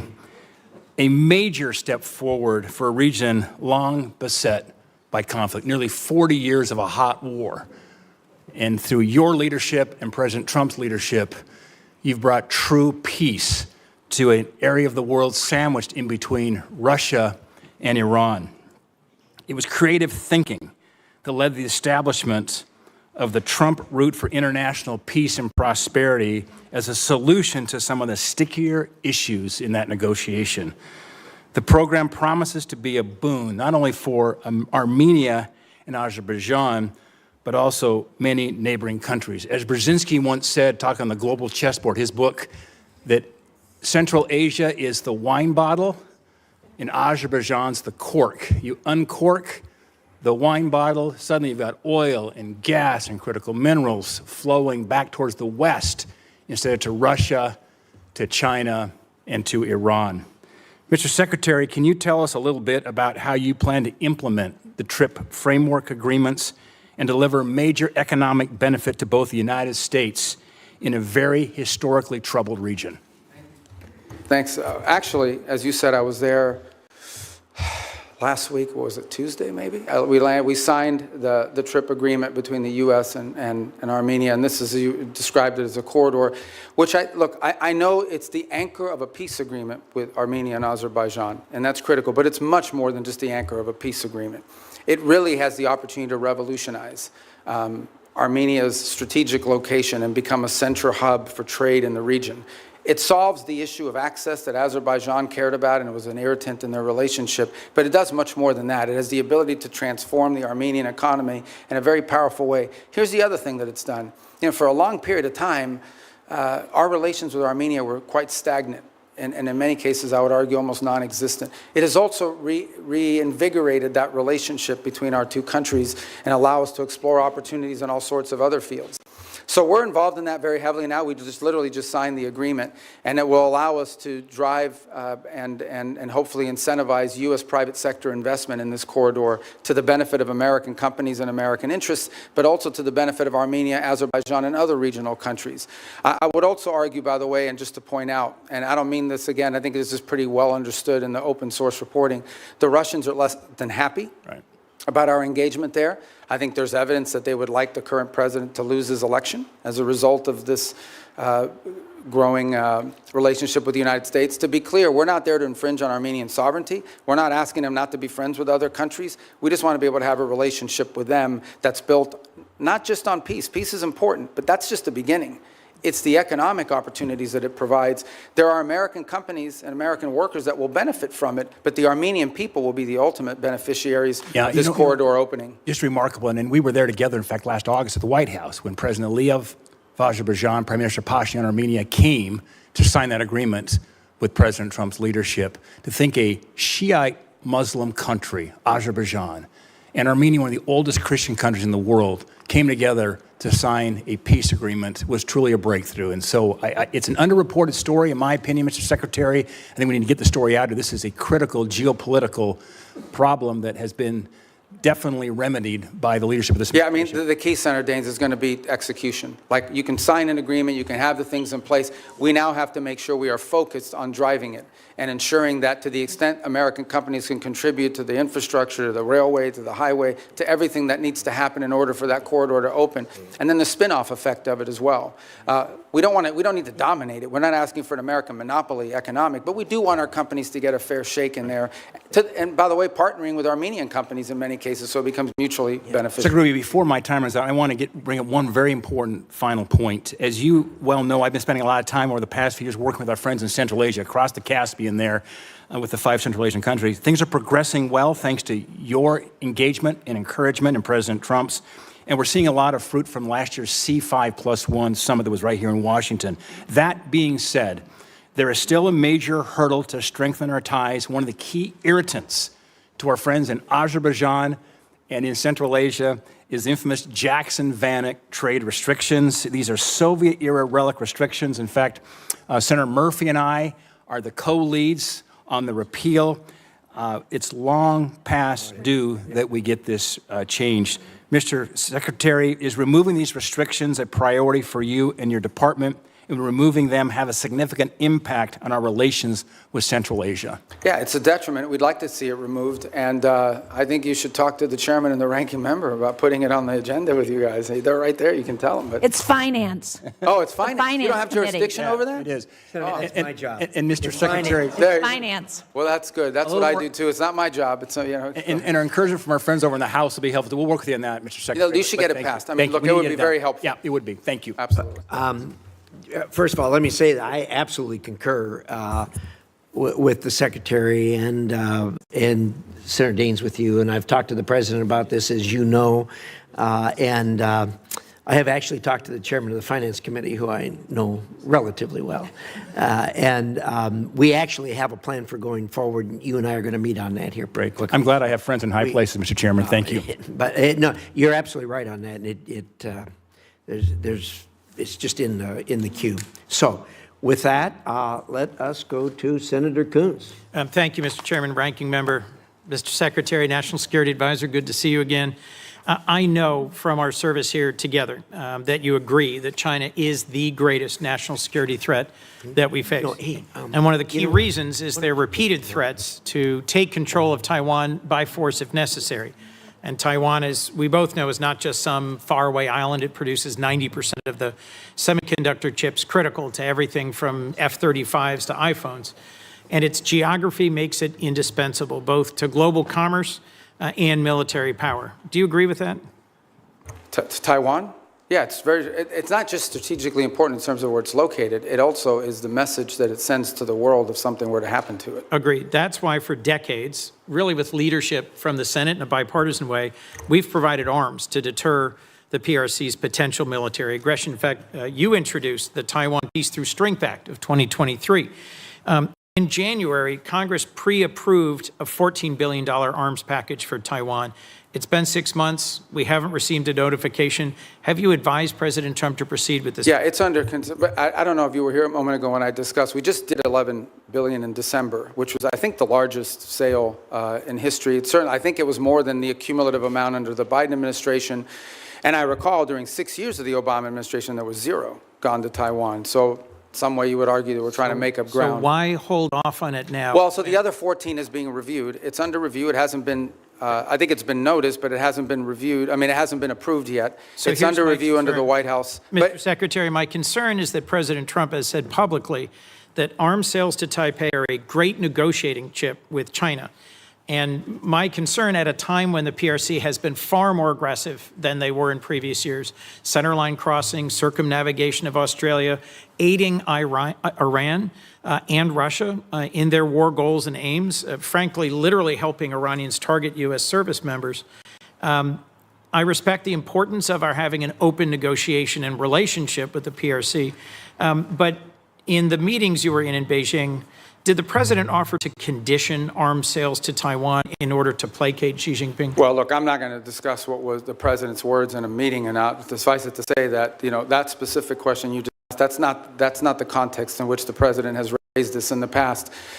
When the president says it's a great negotiating thing, what he's really saying is it's because China, as you can imagine, always mentions this. Like, this is a top priority for them. They are constantly talking about Taiwan arms sales, but that in no way is what is holding up our decision-making or the White House's decision-making. It is something the president will have to decide on the timing of when and how that is executed on. It's been approved by Congress. It's been noticed.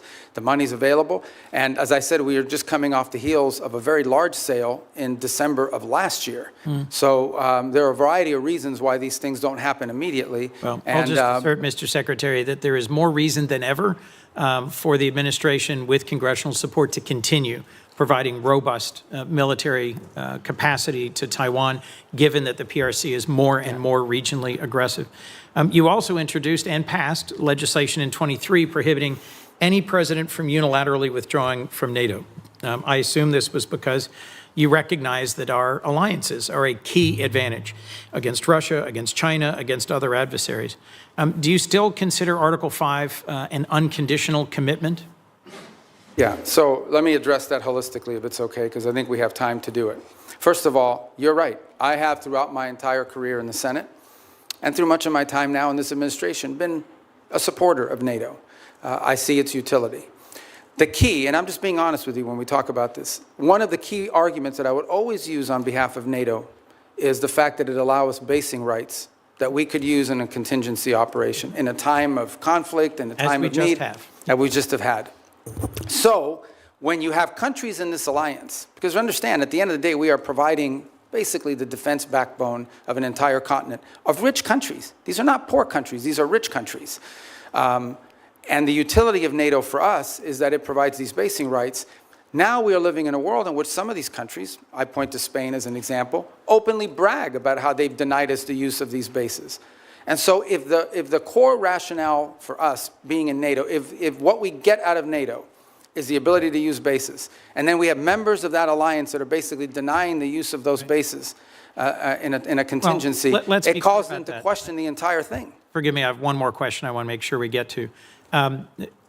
Is it not true that some of the challenges in our NATO relations have only come after President Trump threatened to seize territory from a trusted and reliable and No, I don't think contributing that's partner. fair. Yeah, I don't think that's fair. I think he publicly said both. I know, that but I don't he would think- use tariffs to coerce Denmark into giving up Greenland. Yeah, but just to tell you, look, if you go back and study the history of it, NATO tensions and debates within U.S. or whether we should be in NATO, in the 1970s, it was the reverse. It was the administration trying to stay in NATO and Congress trying to get us out. Yes. I happened to see a speech, they were playing it after he passed away on C-SPAN, Jesse Jackson at the 1988 Democratic Convention calling for the United States to get out of NATO. I So was these there. debates over NATO, you were at As that? was Joe Biden. Oh. Joe Biden didn't support that position then, and I don't support that position now. But Let my me move point to is the that last these debates question, about Mr. NATO have been Secretary. ongoing for a long time. There's about 1,100 vetted Afghan allies being held at Camp As-Salih in Qatar. And that includes 400 children and 150 family members of currently serving active duty U.S. service members. They've been stranded there for a year and a half. And there is talk of sending them either back to Afghanistan into the waiting arms of the Taliban or into war-torn and now Ebola-infected countries like the DRC. And these are people who they or their immediate family members served alongside U.S. soldiers at great risk. Can you commit to working with me and others in this body to support the relocation of these vetted individuals to the United States, especially those who are family members of currently serving U.S. soldiers? Yeah, I can't, first of all, as you know, we're under an executive order now after the National Guard attack here, and so that happened last year. So we can't admit any Afghans at this point into the country. That said, you just pointed to them being sent back to Afghanistan. Our goal, we've worked on this, and we'll work with you on it, Please. is we have talked to multiple countries. Now, I don't know of any single country that's going to take 1,000 people, but we've talked to multiple countries about taking several hundred of these people and allowing them to move to a safe location. As you know, we are operating under not just those restrictions, but broader restrictions about immigration into the United States after 25 million people entered this country illegally over a 4-year period leading up to this administration. president just but I'll work raised- with you to find the right places for them to go. We want that to happen. The president just raised the refugee cap exclusively to allow Afrikaners into our country. I would welcome a chance to work with you to find safe third countries for these Afghans. And I frankly think we ought to be revisiting our refugee policy, because the refugees who've come into our country in the past are the most vetted and often the highest contributing. As you know, my childhood church hosted a South Vietnamese family, and seeing the 5 of them become great Americans, entrepreneurs, contributors. It is refugees from oppression overseas, whether from Cuba or Venezuela, Vietnam or Afghanistan, who have long contributed to the United States. Thank you, Mr. Secretary. Senator Paul. I'd like to revisit for a moment the boats that were blowing up in the Caribbean and the Pacific that referred to as drug boats. I think it's interesting that the 3 secret criteria we're using to blow up the boats doesn't include whether they have drugs on board. I would like to add that the statistics from the Coast Guard also say that when we interdict alleged drug boats in the historic way, the way we've always done it, about 1 in 4 don't have drugs. We make mistakes. We see something suspicious about the boat, we stop them, and they don't have drugs on board. I would also like to add that drugs is not a criteria for blowing up the boats that are called drug boats, but neither is arms. So in order to blow them up, we don't have to say that they're armed or have drugs, and I think a lot of people would have questions, which I still do. I am glad to hear today, though, that the administration and the negotiations are willing to trade sanctions relief for removal of enriched uranium. I've said for a long time and argued for a long time that sanctions in and of themselves rarely, if ever, are of any value. I've yet to see any Chinese behavior that's changed because of sanctions. I've yet to see any Russian behavior change because of sanctions. I've really yet to see any Iranian behavior change because of sanctions. However, sanctions do have some leverage and ability to exact change if you remove them. So the removal of sanctions might actually have some hope. So I support the administration in this. Now, there are many Republican critics who have been vocal on the airways recently saying, oh, no, we can never negotiate with them. These are terrible people. Well, you don't really negotiate with really friendly, good people. In a time of war, you're going to have to negotiate with an adversary. So I do commend and supportive of the idea of this. And the other thing is it's very verifiable. You don't have to wait for verification. You could say the trade sanctions end as soon as we get the 440 kilograms of enriched uranium. Now, it has to be dug, I guess, some of it from under a mountain of rubble, but at the same time be very verifiable. But what I would argue and what I would advise is that you really, why not offer everything? Offer all of the relief of virtually all of the sanctions if you get it. Now, you can wait if that's what you want, is the enriched uranium out and a promise. Now, the rabid hawks will argue, well, we're not going to negotiate with terrorists. We're not going to negotiate with bad people.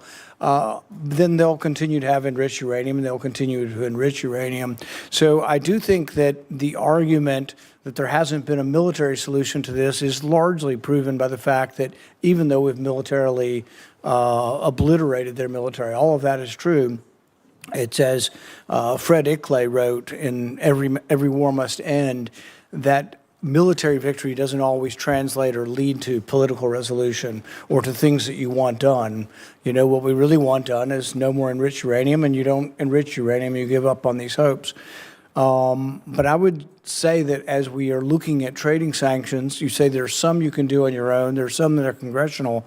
I would be bringing in the leaders in the Congress who can give up on these sanctions and hopefully try to get their voice saying yes, if they will give up. Because if you give up a few piddling ones that that won't change things, that the White House has the ability to do, and you still have all these congressional sanctions, if you're on the other side of that equation, you might say, we're not giving up the one thing we think is leverage, the enriched uranium, for maybe a little bit of sanctions relief. So I would say really go all in on it, because it would be verifiable. You don't have to wait and prove it. You would have to prove in the future whether they're enriching.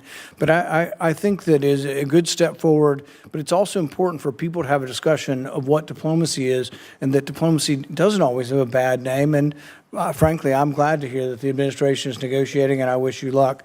And I'd love to hear your response in general. Well, first of all, the president's made clear the priorities. Iran can never have a nuclear weapon. And what do they need to have a nuclear weapon? They need a couple things. They need the ability to enrich. That has been substantially destroyed, but could always be rebuilt over time. And the second is the ability, and highly enriched uranium, that's 60%, that could quickly be enriched to 90% weapons grade. The second point you make is about sanctions. So that's the goal here. And the sanctions, first of all, there's a combination of sanctions. There's sanctions that block direct sort of activities that generate revenue. And that's problematic beyond the nuclear program, because they also use this revenue to fund sponsors, to sponsor terrorism like Hezbollah and others around the region. And then there's the frozen assets, which are related to sanctions, but these are Iranian assets that have been frozen that they don't have access to. So what I would argue, and again, I don't want to get ahead of myself because we're not engaged in this conversation with them yet, but if you get into a situation in which the reason why there are sanctions are because the nuclear program, and so if they comply with what we're demanding on the nuclear side of it, zero enrichment, get rid of the enriched uranium, they're complying with these things, then I think that's the place where the frozen assets could be discussed. The more they give, the more they would get.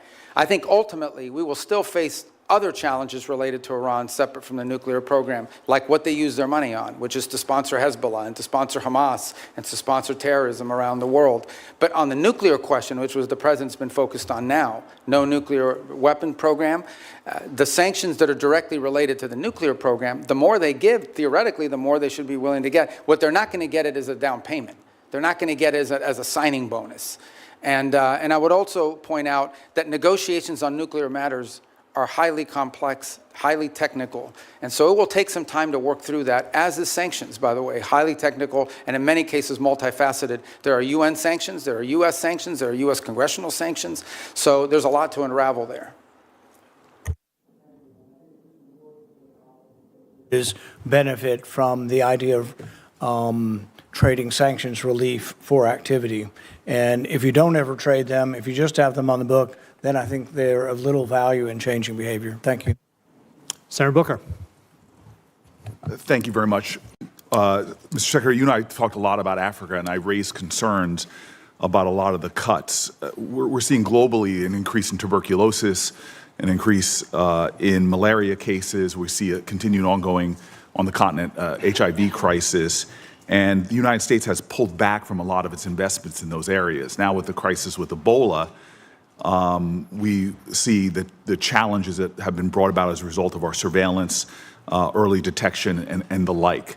So I'm just very concerned about what the administration's strategy is, because we're clearly seeing here that what goes on the continent of Africa directly affects our public health as well. Well, first of all, I don't agree with that assessment. I mean, first of all, it's not about cutting back. The response here is not just how much money you spend, it's what results you're going to get. Now, let's talk about Ebola for a second.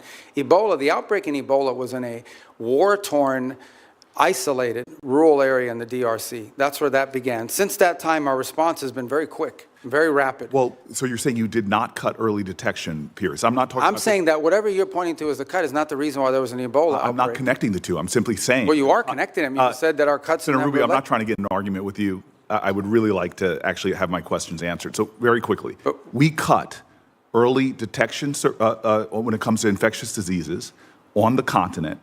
Factually, this is not an opinion. We made those cuts. We cut early warning systems on the continent. It had nothing to do with the Ebola outbreak.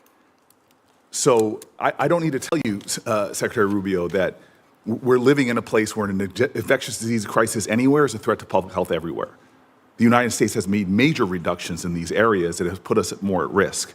If you're talking about this clearly Ebola crisis, there's other things and other cuts we've made, and you see it factually. Even our own State Department personnel that I've talked to are saying we're less prepared for a global outbreak than we were before. And my worry is, specifically in a budget hearing, is this budget makes even deeper cuts into the kind of things that could prevent the next outbreak, or, as we've seen unfortunately with COVID, have us more prepared. Yeah, I don't agree with that assessment. I don't know who told you that at the State Department. So just let's as an move example, on. My time is limited. I know, but that's an important question. Even I don't want to agree eat up your time, but No, I need to answer that because I just don't agree with that. Mr. Secretary, you can't even agree on the facts. Because that's not accurate. I mean, again, you look at what we've entered into with these It's countries. not accurate that we cut early detection. Because those have all been repurposed in different arrangements that we now have with these countries. As an example, when Well, I would like, for the record, because we're not going to cover it in my short time, if you're telling me we are as prepared or more prepared before the Trump administration came in, I'd like to see the facts. I think when these reforms are finalized, which we're on the verge of doing, we're actually going to be better prepared. We are responding today faster, not just to humanitarian crisis, but to outbreaks than we were before. We are responding in some cases within 72 hours, are able to move funds to task, which you weren't able to do in the old system. And we're also building the capacity of these nation states through these compacts. May I please reclaim my time to shift gears? The Strait of Hormuz, I was listening to the conversations you had with some of my colleagues. We've now seen the Strait close for months, and you explained that we're going to see an opening of the Strait, and ultimately the exchange we will get for that is, after that fact, we will release certain sanctions. Is that correct? No, that's not what I said. What I said was that if they open the straits, we will lift our blockade. The straits and the blockade are what are interrelated. And so for the nuclear program, in exchange for getting rid of the fissile material out of country, I imagine, is what the highly enriched uranium, we would release sanctions. Is that correct? Well, it's not just that. It's also their enrichment activity. They would have to, they would have to make very severe and significant concessions on what they intend to enrich in the future. And already with the March relaxing of sanctions, allowing Iranians to sell oil to the Chinese, estimates have been between $10 and $50 billion they got from that relaxing of sanctions. How much money might we see in a deal in our relaxings of sanctions in order to get rid of the highly enriched uranium and stop their enrichment? Well, let me just tell you on that portion. The sanctions that were released on Iran were boats on the water.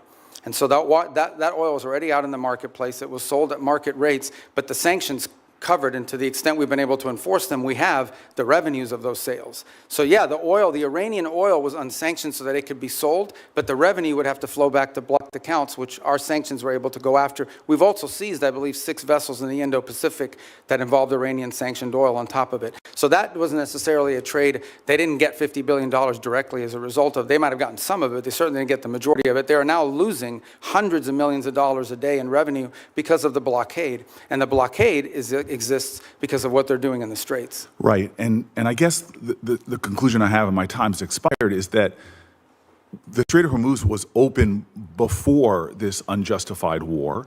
We're now scrambling to try to find a way to get it back opened again.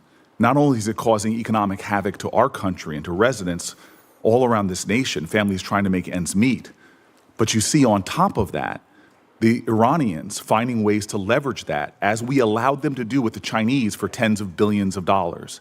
And so my point is, before we even get to a nuclear negotiation, this regime is getting money to rebuild, purchase more drones, cause more havoc. And this is before we're even trying to get back to. But I apologize. I don't understand how they're getting this. What revenue are you referring to? Well, there's two sources of revenue we're seeing. One is the revenue from the Chinese, that's factually documented. And number two, the revenue that you're proposing that they should receive by releasing all of their highly enriched uranium, as well as in making a commitment about their enrichment capacities. Okay, yeah. Hold on. And that was the exact deal that you guys vilified, that the president and you vilified President Obama from having. Yeah. No, So I don't here we think those have are a not the worse situation where Those are not the same our deals. adversary and our enemy, who's causing havoc in the region, who is funding proxy terrorists, has discovered, thanks to you all, the power of shutting down the Strait of Hormuz. No, they didn't which discover. is They wha- knew that a long time ago, and they've done it before. Clearly, we all knew that a long time ago. That's why And they intended to do this at ill-conceived some point war in the should have future never as well. happened. Yeah, but You have made our adversary in a stronger negotiating position. We are the strongest nation on the planet Earth, and we're in a stalemate with Iran. And now we're begging to get back into a deal that you all We're not trashed begging. in the first place. There's no one begging. I don't Clearly, know. this is a Senator shame- Booker, your time's up. But can I Senator just- Rubio, since he's I do gone want to over, you address can some of these points respond. because they go to the heart of the matter. No one's begging for anything here. The Iranians might be begging because their economy's losing hundreds of millions of dollars a day. That they are losing. Understand, Iran had street protests going on before all of this started. All of those factors, economic factors in Iran, are far worse today than they were 6 months ago when those protests were happening. They have hyperinflation, their currency's completely devalued, they're struggling to make payroll for their government workers. Iran is in a very serious situation, and if it was up to the political class there, and I understand everybody there is sort of radical in some way, but if it was up to the people that actually like go to elections and wear the suits and you see on TV, they'd probably make a deal tomorrow. It's the issue they're facing is that the supreme leader and the IRGC Corps are a little bit more immune from those pressures until they can be convinced otherwise. And I think that's the direction that they're moving in, because the reality, I don't know where you're getting this perception that Iran is stronger. Iran has no navy left. They've lost a substantial percentage of their defense industrial base. That Iran has lost a substantial percentage of their missile launchers. And their economy is far worse today, and I mean far worse today, than it was 6 to 9 months ago. And they are looking at hundreds of billions of dollars of reconstruction costs just to get to where they were 6 Mr. months Rubio, ago. you keep telling us how we're winning this war. The president keeps saying, Well, the war's over completely now. annihilated. The war is not over. And yet the American people see how we're losing at the pump and with their costs, and yet this thing still hasn't been resolved. Every day he tweets out, oh, we've obliterated them, we've annihilated them, they're going to surrender. But yet we still find ourselves spending billions of dollars a week Senator on Booker, a war abroad. you've gone way over. And It would be nice if we had hearings where people Thank had to you, be held Senator accountable. Booker. Senator Scott. All right. Secretary Rubio, so first off, do you think it's important to Americans that the Iranian regime doesn't have nuclear weapons and ability to destroy? I think it's important to the world. Yeah. The whole world. I mean, this question about the Straits is a great example. Imagine, the Straits gives them leverage. Imagine what nuclear weapons would give them leverage to do. At that point, they wouldn't even have to announce that we're controlling this. They would just say, we control the Straits. There's nothing you can do about it because our nuclear weapon will allow us to do it. You will have to pay us a toll for using an international waterway from now on, and you can't do anything to us militarily because we'll blow you up with a nuclear weapon. That is the leverage that they were trying to build. If they ever got a nuclear weapon, not only would they have a nuclear weapon, not only would they control the Straits, they would be able to act with impunity because you wouldn't be able to touch them. You wouldn't be able to do anything about them. All right. I want to thank you for what you're doing. Let's talk about Latin America, which is, as you know, important to a lot of people in our state. So thanks for what you've done with both Venezuela and Cuba. Let's do Venezuela first. I think every Venezuelan I know is appreciative of what happened with Maduro. And I know you have a three-step process to get to democracy there. Can you talk about where you are? I mean, I know you're about to try to get Delcy Rodriguez to do the right thing. We still, unfortunately, have political prisoners not released. We still have oppression. So can you just talk about the process you're going through? Well, first of all, I remind everybody, what's today, the 2nd? So it's literally been 5 months. Right. Like, I know it seems like it was 10 years ago, but it's been 5 months. And I think Venezuela is in a better place today and in a better trajectory today than it was 5 months ago. Now, is it where it needs to be? Is it where it needs to ultimately wind up? The answer is, of course, no. Ultimately, in order to truly transition, they have to have multi-party, free and fair elections. But the conditions for free and fair elections are the following. First of all, you have to have a free and open media. And while you've seen independent journalists are now, for the first time, activated again, that has to exist. Political parties have to be given the space and time to organize. The National Electoral Council has to be reformed so that it has members in it that will actually accurately count the vote. You have to have certain conditions in place. I'm not telling you that's 5 years from now, but it's been 5 months, so I want to be relative to that. Here's what I can tell you. For the first time, since 20, whenever, in the pre-Chavez era, maybe ever, and certainly since the post-Chavez era, the oil wealth of the country is not being stolen. The oil wealth of the country is going directly to pay government workers, buy medical equipment, audited by KPMG. That's a significant advance. That's not a permanent situation, but that's a very valuable one today. You have seen reforms. You have seen, for example, the infamous prison, El Acoide, has been closed. You still have about 400 and something, what we determined to be believed to be political prisoners, but you've had many others that have been released, including many high-profile ones. You've seen a systemic reform in individuals involved in their government, replaced by new people. Some we don't know well, others we know a little bit about, but certainly better than the people whose place they took before. You've seen a level of cooperation on a couple of topics that I actually can't even discuss in a setting like this, but be more than happy to talk to you about, any of you about, in the appropriate setting. And I think that's been a positive. By the way, you've seen the retrieval. The United States, with the full cooperation of the Venezuelans, went in and retrieved highly enriched uranium. They had highly enriched uranium in their country because of an old reactor program, not because of nuclear weapons or anything, and they wanted it out of their country. And we were able to go in and actually retrieve it along with the UK mission that went in with us and get it. We have a functioning embassy, and we have direct flights for the first time. Venezuelans are now able to go back, not just visit relatives, but begin to engage in the economic life of the country. All of that is to say, it's been 5 months, there is a lot more to go. This is not the direction we want Venezuela to be. But what I will say is that the Venezuela that's there now, under the interim authorities, does not pose the threat to the United States that it posed 5 months ago, when it was an open base of operation for Iranian operatives, for Cuban intelligence, and for others who used it as a base of operation against the national interest. But we have a lot of work to do. We are nowhere near where we want to get to there. Can you give the same thing about Cuba? Cuba's a very different thing, yeah. I think the misnomer about Cuba, or the misunderstanding about Cuba's actually not controlled by the government. Cuba's controlled by a military holding company named Gaesa. And Gaesa virtually owns anything. They own the tourist sector, they own mining, they own the gas stations, they own everything. They generate about 70% of Cuba's GDP is under the control of this military company. And they're sitting on between $14 and $17 billion in assets. So you have people literally starving, people literally like power grid that hasn't been maintained in 10 years. And yet you have this holding military company sitting on these assets. And by the way, not a penny of the money in the military holding company translates over to the public treasury. So the fundamental challenge we have here is that Cuba needs to be, in order for it not to continue to be a failed state, which poses a threat to the United States, they need systemic and serious reform. They need to have economic reforms. And the question is, can they possibly reform, given the people who are currently in charge, both of Gaesa and of their government? And I think the answer is they can. I really don't believe this system is capable of reform unless new people take over or a new mindset takes hold. Now, we've engaged in conversations with them. We've offered them what I think needs to happen in order for their economy to recover. And that's the last point I would make, is I think somebody raised this issue of oil blockade. Cuba was having blackouts well before January 3rd of this year. They were having blackouts for years. And they were having blackouts for two reasons. Number one, no one will give you free oil except Maduro. That's what's changed here. What's changed here is they're no longer getting free oil from Venezuela. And number two, the main reason why they have energy blackouts is because they didn't invest a single dollar back into their plants, back into improving their plants. And they could have bought this equipment from any company in the world, but they didn't invest in it.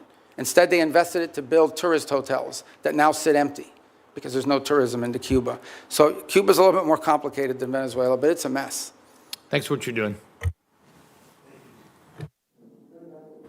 Thank you, Mr. Chairman. Secretary Rubio, I trust you're familiar with then CENTCOM Commander and future Secretary of Defense Jim Mattis's famous quote about the importance of funding our foreign policy apparatus. In 2013, in response to a question from the now chairman of SASC, General Mattis pointed out that if you don't find, and I quote him, if you don't fund the State Department fully, then I need to buy more ammunition ultimately, end quote. Unfortunately, despite his service in the first Trump administration, the second time around, you seem to have taken the message as a blueprint rather than as a warning. The budget that you're presenting today cuts the State Department by about a third, after you previously tried to enact steep cuts and eliminations last year, many of which were already rebuked by Congress on a bipartisan basis. Time and again, this administration uses our military as a first tool of choice, manufacturing new crises and new conflicts that worsen the situation for folks abroad as well as for American people back here at home. And now you're here to justify a budget request that further undermines our diplomatic apparatus, the tools and professionals that are critical for not only preventing crises before they begin, but those who will be responsible for negotiating our way out of Trump's war of choice in Iran and whatever other nightmares he dreams up with. So based on how this administration has conducted itself over the last year, our adversaries are learning that the United States is not a reliable negotiator. They're learning that we will quickly turn to using force before working to alleviate crisis points and prevent war. I'm very concerned that in turn increases the risk of our adversaries jumping to use force first, increasing risk to American citizens and American interests around the world. We saw that instinct for the military option in the Caribbean and in Venezuela. And now we're seeing threats of it in Cuba while we're still engaged in the Middle East, where President Trump is blowing a shocking amount of money and failing to uphold his solemn duty to put our service members at risk only for the most serious and imminent national security threats to American people. Mr. Secretary, you also wear the hat of our national security advisor. So with both that hat and as Secretary of State, do you agree that this administration has spent more on Trump's war in Iran than you are requesting today for this entire State Department budget request? Yeah, I can't speak to the Department of War would have to speak to you about the money and what they calculate are the costs. I can't give you an accurate answer on that because that's not the thing that I look at. I would think you would have some insight because you are on national security. Well, I've seen the testimony that Secretary Hegseth and others have conducted in front of their oversight committees, but I just can't. I don't want to give you an answer that's not accurate. Okay. So. Well, this week, let me put out some numbers that I have. This week, the cost of President Trump's illegal war of choice against Iran are likely to balloon past $35 billion by the rate from DOD's own May calculations, and surpass your FY 2027 budget request of $35.1 billion for the State Department and related programs. That's an astonishing figure, worth repeating. In just 14 weeks, President Trump will have blown through as much, if not more money in Iran than he thinks Congress should spend on U.S. diplomacy for the entirety of the next fiscal year. This administration's distorted priorities have unfortunately revealed some stark lessons for our allies and partners as well. The United States' use of force first will make them less secure as they'll be caught in the crossfire, left scrambling to protect themselves and their people. Mr. Secretary, do you agree that under Operation Epic Fury, our allies and partners in the region have expressed concern about their security and the threats that followed from this administration's uncoordinated actions? No, I think our allies in the region have been very cooperative, some obviously very aggressively cooperative, like the UAE as an example. Kuwait's been fantastic. Obviously, no country likes to have their oil and their energy infrastructure hit, but I think it's a reminder to them of the threat that Iran poses. And the one lesson when this is all said and done is it's reminded them of, despite all the friendly talk that you've seen in the past, how dangerous Iran is to their own interests, how the billions of dollars Iran has spent, despite sanctions. Iran found the money to build drones and rockets. Okay. And luckily, we've taken a lot of them out, but they still have some, and they still have the ability to launch My question is about our allies in the region expressing concerns, because, you see, public reporting in early May revealed that Saudi Arabia denied U.S. basing an overflight related to Trump's ill-conceived plan to escort ships through the Straits of Hormuz, and they're still not supportive of this risky tanker escort plan, and the Strait is still worse off today than it was before Trump initiated this war. And that doesn't even touch on the wider global lessons being learned by our allies and partners. Yeah, we don't face any... From the Shangri-La dialogue, where I heard from folks across the Indo-Pacific and especially in Southeast Asia, who are being hit hard by the same rising energy costs that are devastating American communities. And frankly, this administration insists on using military force as a first resort instead of a last resort, no matter the deadly cost of self-defeating impacts. Your budget request here would sadly perpetuate that trend and undermine the roles and responsibilities that you should be fulfilling as Secretary of State. Thank you, Mr. Chairman. I yield back. Okay, I didn't get to answer any of that. I didn't ask you a question. Well, she didn't answer the question. She just wanted me to answer? Can I answer anyway? You may. Okay. Well, but she made a bunch of points. I get to answer them, right? First of all, I don't understand this thing. Let me tell you, we were just here, maybe you weren't here, we were just talking about it. We did a peace deal with Azerbaijan and Armenia. We just signed the TRIP agreement yesterday, actually, or last week we signed it. Last night I officialized it. That was diplomacy. That's great, but the Trump administration has still blown through more money in 14 weeks do I get to talk than this entire budget that you're requesting. Senator Duckworth, I'm going to let Senator Rubio reply to the statements that you made at his request. Yeah, that's. But we've got a hard stop at 12:30. Okay, but I know, but you said a lot of stuff. I get to answer some of it. All right. So the first is the second is India-Pakistan. We ended that war. We were involved in helping broker that. Thailand, Cambodia. That's diplomacy. We've been very engaged in fact, as I sit here now speaking to you, I've got the Lebanese government and the Israeli government meeting at the State Department starting at 8:30 this morning for the 4th time after engaging last week at the military level. So we're carrying out now, we're carrying out diplomacy all over the world constantly and very successfully in many cases. Now let me make one more point that you raised about the budget request. Guys, we understand how this process works, okay? You guys understand. I know because I've been involved all the time. We OMB produces sort of timelines for every agency. We put forward a budget. We say, this is the money we've been allocated. This is how we would spend it.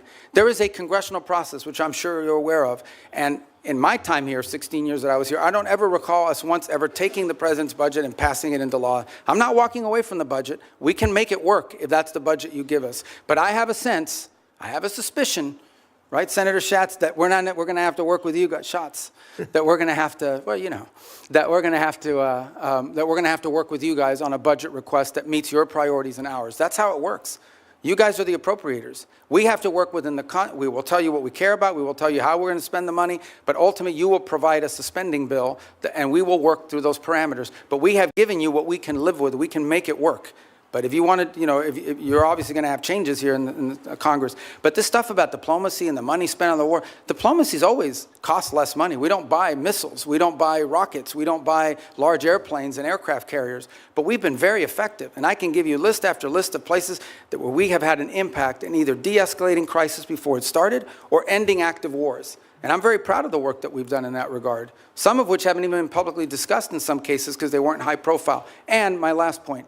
We remain heavily engaged in areas that may or may not at the core of our national interests, but nonetheless are related to our national interests. You think about Sudan for a moment and the Quad. This has been a very frustrating situation to put together, but we helped convene a donor conference that got pledges for when that is resolved. We've put a lot of time and energy in a situation that right now, unfortunately, has turned into a proxy in the Middle East because of the UAE and the Saudis on opposite sides of it. In Libya, where our work in Libya now it's still divided, but they, for the first time ever, have a joint budget. For the first time ever, are cooperating on energy deals that are going to be beneficial to the people of Libya. So I just don't think it's fair to say we're not actively involved in diplomacy on last year's budget and spending, because we are, and we have been, and to great success. Thank you. Senator Curtis. Thank you, Mr. Chairman. Clock setter, thank you for resetting the clock. Mr. Secretary, thank you for being here. And I'm always truly impressed with your ability to navigate around the globe so articulately and explain the positions. Like you previously, I chair the Western Hemisphere Subcommittee. One of the focuses that I've had is on Taiwan and Taiwan's relationship in the Western Hemisphere. We actually had our first subcommittee hearing on Taiwan's allies in the Western Hemisphere. And as you well know, Honduras switched diplomatic recognition away from Taiwan in 2023 in exchange for a lot of promises from China. No surprise, those promises have not been fulfilled. And the current president, during his campaign, talked about returning back to Taiwan and restoring that relationship with Taiwan. In your budget, you have $245 million for the Countering PRC Influence Fund. And I'd like to note Senator Van Hollen and I have a bill that would actually carve off a portion of that specifically for Taiwan and countering the PRC influence there.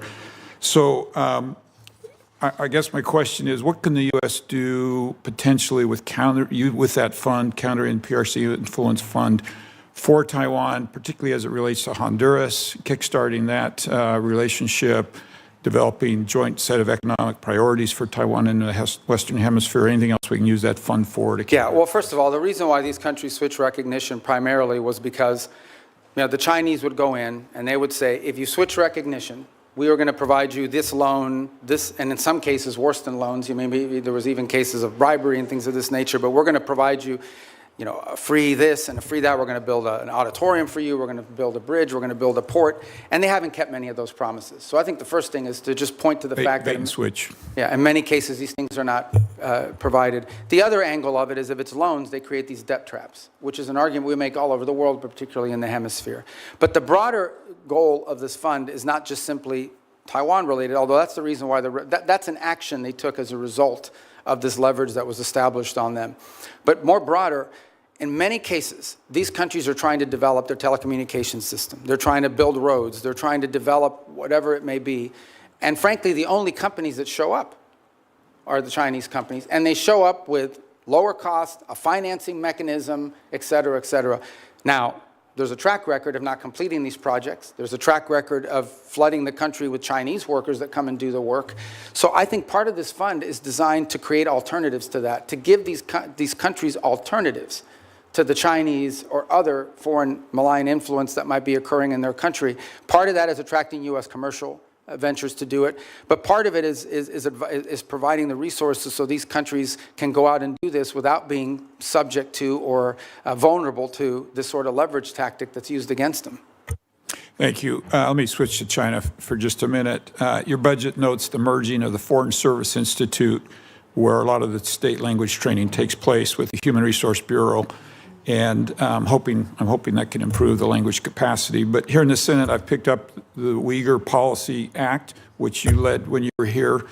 Part of the bill that I'm especially supportive of is the provision that's supporting the Uyghur language training for Forest Service officers is not only important but required, and that we have Foreign Service officers in Asia and China that can speak that language.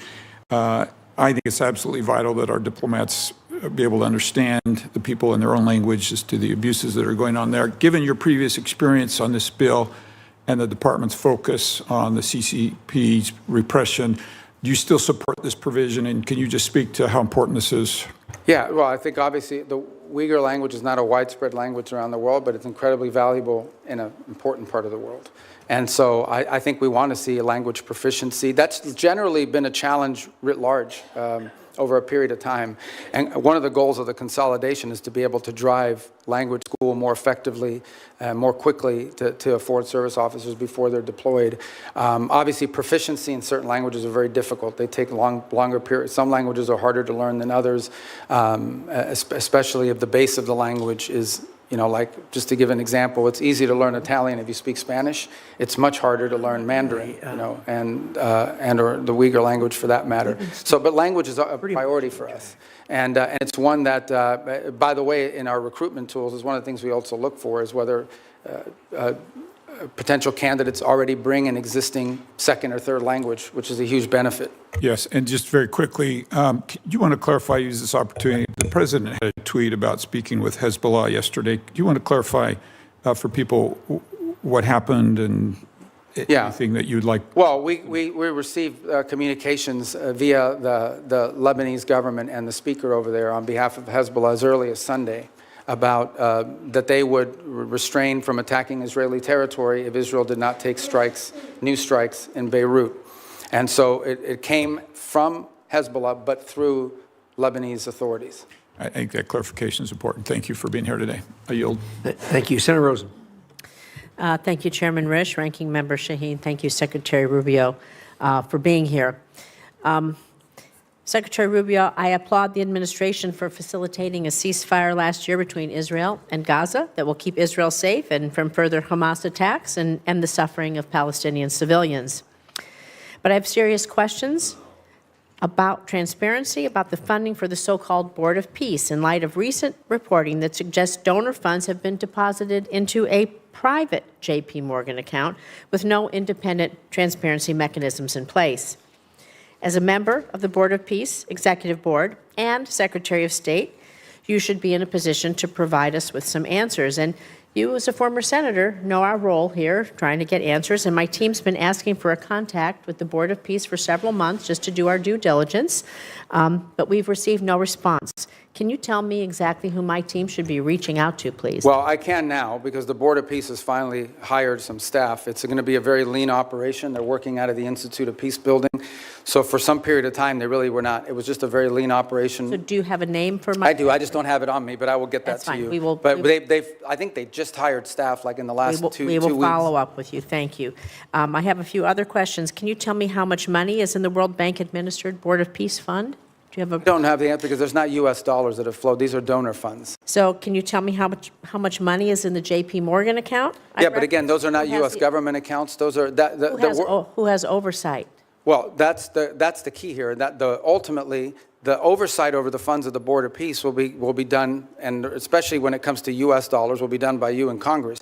We have not committed those funds there yet, although we've made a pledge until they've stood up the Board of Peace administratively. Congress will have oversight ability. Thank you. Well, on the U.S. dollars. Of the U.S. dollars. Can the money in the J.P. Morgan account be used to compensate the president or his family or anyone directly? No one's talking connected about with doing the president? And you said you just hired some folks and it's going to be lean. About how many full-time personnel do you expect? I think they ultimately want to get up to 15 or 20 full-time. I think they've started at 5, And if so I'm is- not mistaken. is I the- could be wrong, but those are the numbers I recall. So is the $50 million in U.S. taxpayer money that your department wants to give to the Board of Peace, is that going to be used to cover this? But I think that 50 million was reversed. We ended up not doing that as a result of the way it was constructed. The Board of Peace is now built out as an international, non-governmental organization. We will follow up with you on that once you give us a contact after this. Thank you. So Secretary Rubio, during your confirmation and budget hearings last year, you committed to me you would support women and girls programming at the State Department. But under your leadership, you've terminated dozens of awards supporting women and girls. You shuttered the Office of Global Women's Issues, GWE. You fired the entire staff. You said repeatedly that regional bureaus will now be responsible for programs to support women and girls, but my staff has asked every single regional bureau if they have a plan to do this, and not a single bureau can provide me with an answer. And so, Secretary Rubio, I'm just so disappointed. I want to believe that, you didn't lie to us, lie to me, and so I want to give you an opportunity to explain how women's issues have been integrated into the I don't know. bureaus. Do we have an outline? I don't know of the who's plan? telling you that at the regional bureaus, because that's not accurate. Now, some regional bureaus have a larger mandate on women's issues than So others. is As there- you example, like in Europe, it's probably less intense Can you tell than me in Africa. who on your team we can reach out to then to find out? Because we're not getting, they're telling us they don't know. Well, the regional bureaus tell you they don't know. That's Not only correct. does every regional bureau have someone in charge of women's issues, or at least in charge of that portfolio, but most of our embassies, especially in some of these key So can- places, Can are we follow advocating up, this. and can I call you Yeah, and of have course. a conversation? Because somehow there's a communication. Yeah, because we didn't eliminate the program. We simply felt that there's a difference between the women's issues, for example, that you would face in Africa versus what you may be facing in some part of Could you name a single new Asia. program that you've stood up in the last, since the GWE office was closed? Do you know Well, of any? first of all, almost every single one of our programs that we do now, our humanitarian response to crisis, our food programs that we distributed, all of them have a women's component to it, So- primarily because in these societies, women are the first ones affected. Please, so we can get some clarification. 'cause Yeah, we we'll haven't been follow able up, to and I'll do give that. you the right people on, but each of these bureaus has someone, or more than one case, The more than last one one person. here is, there is a International Women of Courage program. You and the First Lady have championed. Are you going to commit to maintaining that? The which one, I'm sorry? The Women of Courage program. You and the First Lady have championed that. Yeah, well, we had an award ceremony last year. So- I don't know if one is scheduled for this year yet. Thank you.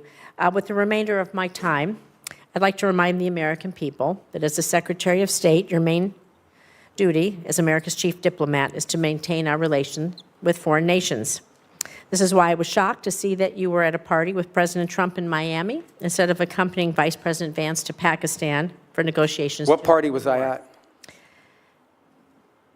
I was at a party? It's publicly reported, and there's photos there. But In what fact, party? Steve No, Witkoff but and you're going to Jared say that. I'm Kushner- going to answer it. I'm going to answer But that let me question, because finish that's an my absurd statement. I was not at a As party. I finish my paragraph, he All right. can answer. Because people are going to In fact, slander me. I'm going to answer Steve it. Witkoff and Jared Kushner, both of whom were never confirmed by this body to be America's diplomats, accompanied the vice president in the negotiations.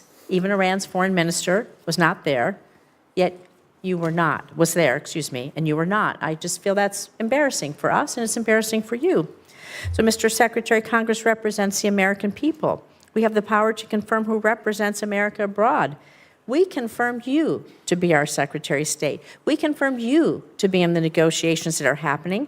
And it's just unthinkable to me that you are missing high-stakes negotiations or that you're not involved. It's sad. Senator Rosen, your excluded. time's up. Yield back. Okay, But so let me just Senator, Secretary Rubio. You're should have the 100% opportunity to inaccurate reply. and 100% wrong. Here's why. Number one, the Vice President of the United States was there, and he wasn't confirmed by us, and he was elected by the American people. Okay? He is the second in line of the presidency of the United States. He was present. Mr. Witkoff is the president's envoy for negotiation for peace deals. Mr. Kushner is a private citizen that serves as an advisor on these functions. They were the team that we sent to Pakistan. I was not at a party. Where I was is next to the president. Because in the midst of those negotiations, I was in communications with them. And in fact, I think there is media reporting from that evening on how on multiple occasions I went into a back room, I came back out and spoke to the president and was constantly updating him. On that evening, I spoke to Mr. Kushner and our negotiating team and Mr. Witkoff on at least 6 occasions, including twice on a secure line from the phone they had access to over there. So you don't know what you're talking about. You're just Senator making Rosen, stuff up. he has the floor. I know your Please. staff wrote up this cute statement for your TikTok video, but it's not true, and it's not real. That's not what happened, okay? I'm the National Security Advisor and Secretary of State. I was co-located with the President in the midst of a high-stakes negotiation so that I could immediately inform him about events occurring halfway around the world. I was where I needed to be at that moment because we had a very capable team on the ground in Pakistan, led by the Vice President of the United States. Thank you. Senator Cornyn. Secretary Rubio, I've heard some of my colleagues here on this committee suggest that the U.S. started a war with the Iranian regime 92 days ago. I happen to believe that the Iranian regime started a war against the West and Israel and has been at war with us since 1979. What's your view? Well, if you go back to 1979 and the taking hostages and build it out from there, I don't know the numbers, if we could even add them up. It's incalculable. Thousands of people around the world, including many Americans, have been killed because of direct Iranian action. All the IEDs, those roadside bombs that maimed and killed our soldiers, were all the mastermind work of the IRGC for decades. The IRGC sponsors terrorist attacks all over the planet. In fact, they were involved, for example, in the bombing of a Jewish center in Argentina in 1993 or 1994. They're consistently, it's now, we have people convicted in the United States of America, and one was arrested yesterday, Iranian agents plotting the assassination of American political leaders, including the President of the United States. They've been waging nonstop, not to mention their massive sponsorship of Hamas, of Hezbollah, and all the activities those groups have undertaken. So you're absolutely right that the Iranian system has been waging war on the West. But why is anybody in the United States in specific for over 3 decades, but why is anyone surprised? They openly chant death to America, death to Israel. They openly say Israel's the little Satan, but we're the big Satan. So I think at some point when people say this repeatedly, you believe their rhetoric and their actions back their rhetoric. This is a very dangerous regime. And the notion that they would ever possess nuclear weapons, that people that are willing to conduct those kinds of terrorist acts would ever possess a nuclear weapon is unthinkable, unbearable, and unacceptable. And it's not going to happen under President Trump. So ever since since the Iranian nuclear program started, and they basically blocked the IAEA and others from doing the inspections that would be required in order to monitor their use of enriched uranium, we've had presidents, Democrat and Republican, say that a Iranian nuclear weapon was unacceptable. But it took President Trump to actually do something about it.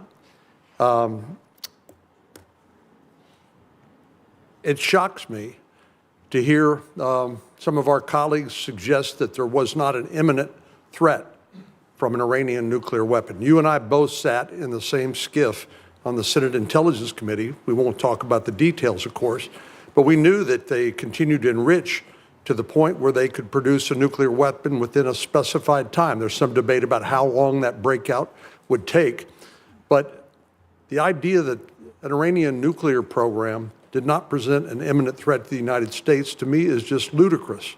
And I think it defies all evidence to the contrary. But do you think if they had acquired a nuclear weapon, that would change the ability of the United States and our allies like Israel to deal with this nuclear-armed Iran? I think if Iran ever acquired a nuclear weapon, they could very well use it because given the theological nature of their decision-making. But just as problematic is they would have immunity.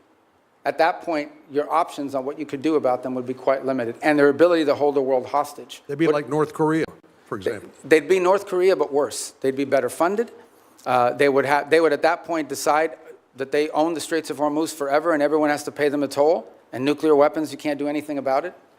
They would be able to act with impunity. They would sponsor Hezbollah. They would sponsor Hamas. They would hyper-scale their efforts of global terrorism and completely try to drive us out of the region and ultimately destroy the state of Israel. That's what their goal would be, and you wouldn't be able to do anything about it because they have a nuclear weapon and would threaten to blow people up if you tried to move against them. Notwithstanding the importance of denying Iran a nuclear weapon, I do applaud the president's attempt to try to use some diplomacy here in order to deny them access to the enriched uranium and their other weapons that they use against Israel and the West. But tell me, why do you think anything that the Iranian regime agrees to that they will comply with? What evidence is there that they will agree to anything that they ultimately will stick with? Well, again, and that's why any deal with them you have to enter into it with clearly verifiable steps. So as an example, simply putting something on a piece of paper is not satisfactory. You have to actually commit to doing it, then you have to actually do it. And so that's our view of it. Our view of it is that any concessions that are made, and I don't even call them concessions per se, but any arrangements that are made with Iran have to come after not just they agree to certain things, but they actually do certain things. And let's be clear about this, because I don't think this is talked about enough. If what Iran wants is nuclear energy for their country, there are mechanisms to do it. There are countries all over the world that have nuclear energy, but they don't enrich. They certainly don't enrich the 60%. And they don't do it hidden in a mountain, deep buried underground somewhere. If what they want is nuclear energy, they can have it. There are mechanisms for them. The problem with Iran is not that they want nuclear energy. The problem with Iran is that everything they do is consistent with the activities of a nation that seeks to develop a nuclear weapons capability. Thank you, Senator. Senator Schatz.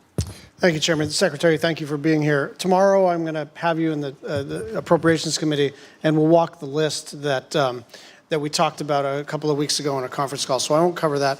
I want you to sort of answer the China watchers who saw that visit to China and saw that NVIDIA is now going to sell H200s. I understand that's not our highest technology, but it's better than what China has, and that's why people are worried. And that, I mean, it's pretty plain that the president violated one of the 6 assurances. I understand that the ambassador and you and others have sort of followed up to kind of smooth the edges, but I mean, it's pretty clear. He says, we discussed arms sales in great detail. It depends on China. It's a very good negotiating chip for us. So what do you say to China watchers who say they got some pretty good deliverables and we didn't get much? I don't see the trip. There were some deliverables, the purchase of additional Boeing aircraft, which of course is beneficial to the Chinese as well, but helps our company, some of the agricultural concessions. But the trip was largely, for the most part, about the fact that the 2 largest, most powerful countries in the world have to have direct interaction with one another. And this was an opportunity to do it. He will reciprocate by visiting the United States later next year. Separate from that, and I don't know if you were here at the outset in my opening statement, or maybe it was in response to one of the questions, I think 2 things are clear. Number one is that we're entering into a period of strategic stability that I think serves the interests of both countries, because the last thing we want is a largely destabilizing event in the Indo-Pacific. But the second is that there are clear differences of priorities. There are clear irritants in that relationship that are long-standing and that are going to be long-term. Critical minerals dependencies, things of this nature. So it's one of those relationships that's going to require very deft diplomacy and mature decision-making. Sure, and this is why I like our engagement. Like, that makes sense to me, but it seems to me that if the main objective is to kind of touch gloves and initiate conversations, then why give away any of the things that they're already seeking in exchange for essentially nothing? You're basically saying it's better to talk than not to, it's better to engage than not to, it's better to be in a period of stability than not. I agree with all that. I just don't understand why we would want to sell them our second best chips, and why we would start to at least complicate the question of our assurances regarding Taiwan. I'm going to move over. We're going to stay in the Asia-Pacific region. The Marshalls, the Philippines, and Tuvalu have declared a national emergency on their energy situation. South Korea says its energy crisis is a war-like situation. You've been around a long time on this committee and now as secretary. It is always the case that something in the Middle East undermines our ability to project power in the Asia-Pacific region. But it's not just a question of opportunity cost and attentional challenges. Now we're talking about our allies in the Asia-Pacific region really taking it on the chin with energy costs because of the Strait of Hormuz. What do we say to them? Just hang in there? Yeah, no, a couple points. It's one of the steps that we've taken and some of the things that we've done around the world, whether it's the release of strategic reserves, whether it's not popular, but, we got questions about here earlier today, but making available for a limited period of time both Iranian oil on the water, though they don't enjoy the revenue of it, and some of the Russian oil on the water as well. The third point, though, that this points to is a much deeper one, and that is that while the Straits of Hormuz provides about 20% of the global oil supply, it is probably 80 or 90% of the supply in the Indo-Pacific, given the geography and so forth. So one of the things that I think is going to come about as a result of all this in the long term is more diversification in where they're going to get their energy from, including from the United States potentially, certainly with Japan and some other countries in the region will benefit But you know from that the sort of project It takes timeline, time. It all takes time. Understood. That's like cold comfort if you're running a country and your gasoline and your fertilizer and all your input prices just skyrocketed because of President Trump's decision to go to war with a country clear across the world. But see, and I understand your point, but I also think in all these questions, we're getting a lot of questions about us. I don't think it's fair because ultimately, the people who have closed the Straits of Hormuz are Iran, and they're doing so in violation of every international law you can imagine. The Chinese are against it. Everyone is. We have, I think, a record number, 140 co-sponsors at the United Nations on this resolution that hasn't come up for a vote yet to condemn what they're doing and to reopen nobody's the Straits. defending what Iran is doing. I think what we're saying is this was not just predictable, it was predicted. This was what everybody said. You don't have to be some expert in foreign policy. You don't need to get into a skiff. You could literally put this into an LLM and say, what will happen if we take kinetic action against Iran? And the first thing that would pop out is, well, they'll probably close the Strait of Hormuz. So it's really shocking to me the degree to which this administration expresses shock that the thing that everybody said was going to happen ended up happening. But here's the point I would make on that, in that the reverse of that is, so that the alternative is to say, well, then we have to go ahead and let Iran develop a nuclear weapon or they'll close the Straits of Hormuz. I mean, at some point you have to take action on this situation, understanding there'll be a reaction to it, but it cannot be. Iran will always have the ability to threaten the Straits. You don't need much sophistication to, if you threaten commercial vessels and shooting them, they're going to stop moving. Dropping mines, by the way, it's not just Iran that can do it. The Houthis could do it in the Red Sea, and they're not nearly as large as Iran is. I think this is a more fundamental challenge, and that is, are we now forever limited doing it? Do we just have to let Iran go ahead and develop a nuclear weapon because of their threat to close the Straits of Hormuz? That's an untenable situation. Secretary Rubio, thank you. But I'll see him tomorrow, so don't worry. Yeah, okay, that's good. Tomorrow's approach. I know we're supposed to have a hard stop at 12:30, but no, we'll do it. Senator Cruz has been patient. I hope you'll give us only because it's him. One more bite of the apple. Thank you, Mr. Chairman. I will say, Mr. Secretary, since you left the Senate, I've been obliged to serve Cuban coffee in my meetings because you left me as the only Cuban American left behind. So come by if you want a cafecito. Let me start by saying President Trump's decision to strike Iran was the most consequential decision of his second term as president. And I want to commend you, I want to commend the president and the entire administration on the extraordinary success we have seen. In less than 40 days, the United States has utterly and completely destroyed the military and nuclear infrastructure that the Iranian regime spent nearly 50 years building. Every day that passes increases American leverage. Iran is weaker, poorer, and more isolated than it's been in decades. The president has laid out 4 red lines for any resolution to this military conflict. Number 1, that there be zero enrichment by Iran. Number 2, that they hand over all of their enriched uranium. Number 3, that they stop funding terrorism worldwide. And number 4, that they open the Strait of Hormuz. I agree with all 4 of those red lines. Do you agree with those red lines, and how achievable do you believe they are in the coming weeks and months? Yeah, you stated the poor positions the president has taken accurately, and the entire administration is supportive of it, because that's what we take our directives from the president, and personally, during my time in the Senate, these would be consistent with my thinking. I would only reverse it in the following order. The Straits of Hormuz, it would have to come first, because what they're doing there is unlawful and illegal to begin with. That has to open immediately. And that has to open immediately in exchange, not for anything else other than us lifting the blockade. We have a blockade on Iranian oil leaving.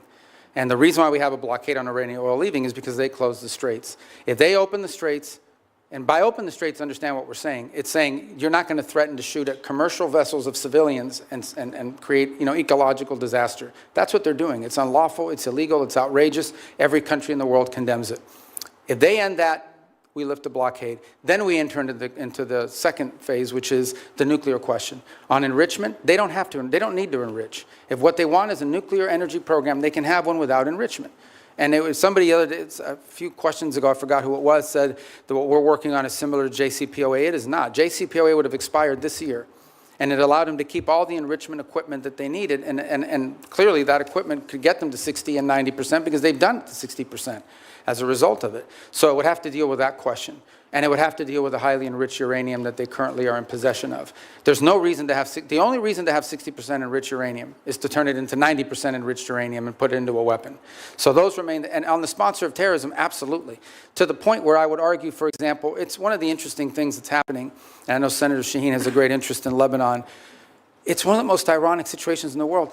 The Lebanese government and the Israeli government could do a peace deal tomorrow. Israel has no territorial claims in Lebanon.